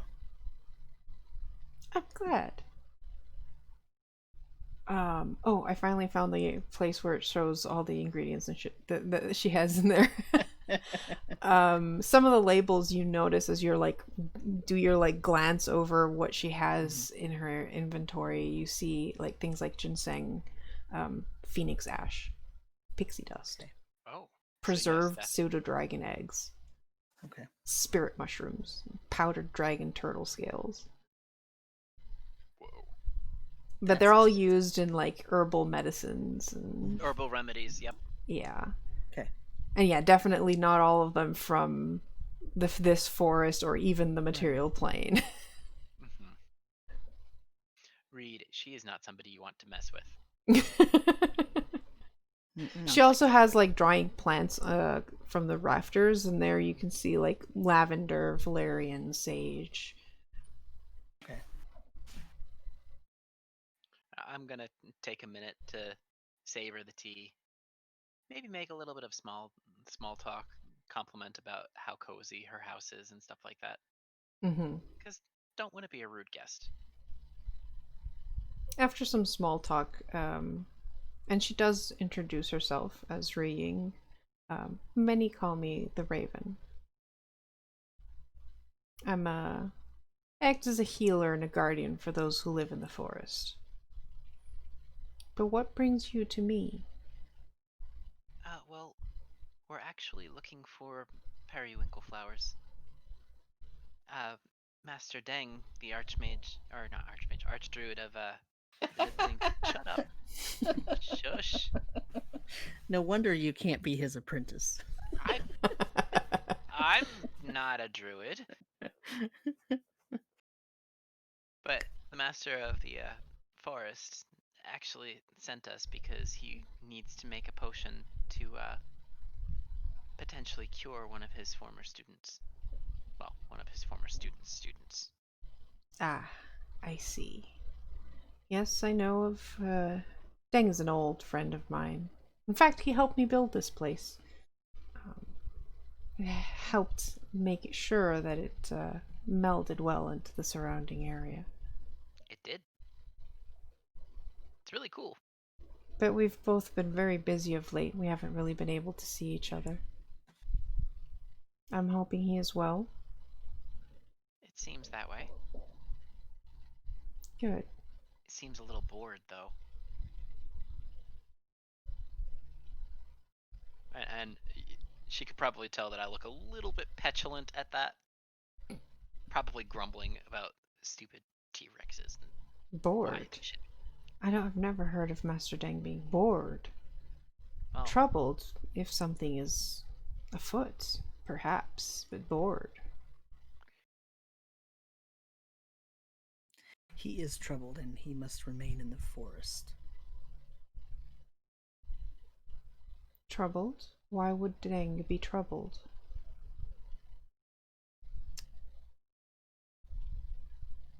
there are things that we do not know the details of that are concerning to him. I'm just gonna kind of look at Theron and be like, because that was not something that was shared with the class.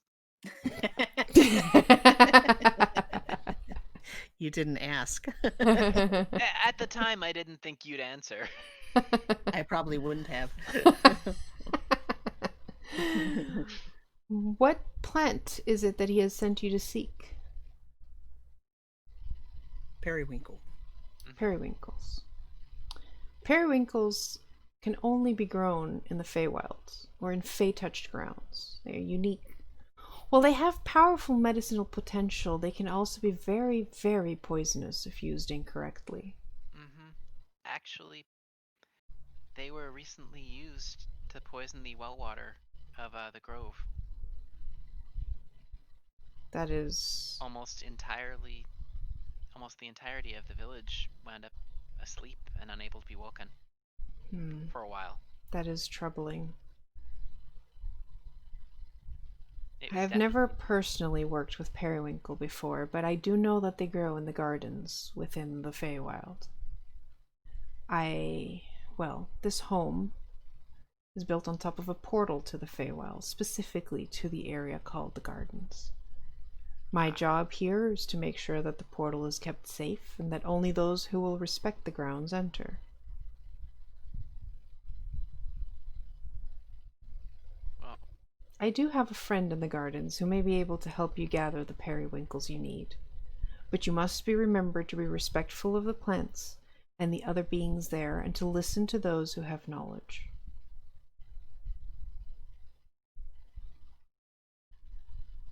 we definitely will. As you are saying that, there is suddenly a loud crash, and as the sound of like windows breaking, and 10 gremlins break through the windows.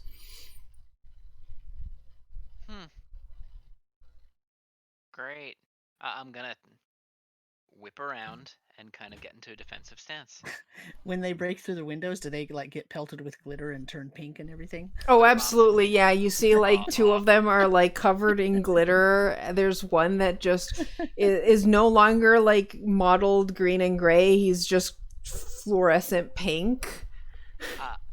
You know what? And then another one's like, they smell like flowers. Oh. I'd like to point at a different one and use Druidcraft to make flowers bloom in their hair.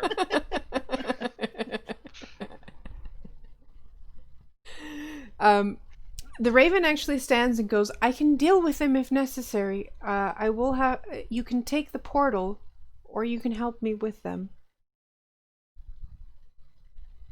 I mean, I can't, in good conscience, leave you with these guys all by yourself. Even if you can handle them, it'd be rude. Very well.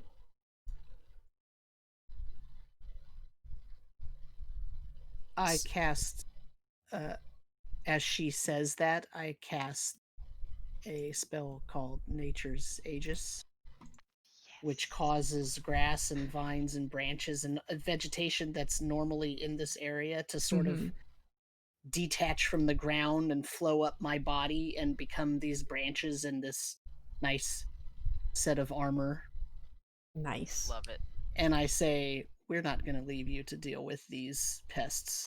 We will help you. Okay. And it is 9 o'clock, so I think it's time for us to end.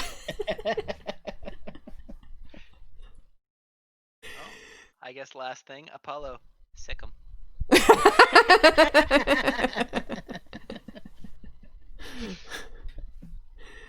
All right. Thank you all for tuning in, listening, or, checking us out on YouTube, wherever you find us. And tune in on Thursday next week. We'll have our next session. Good night, folks. Good night.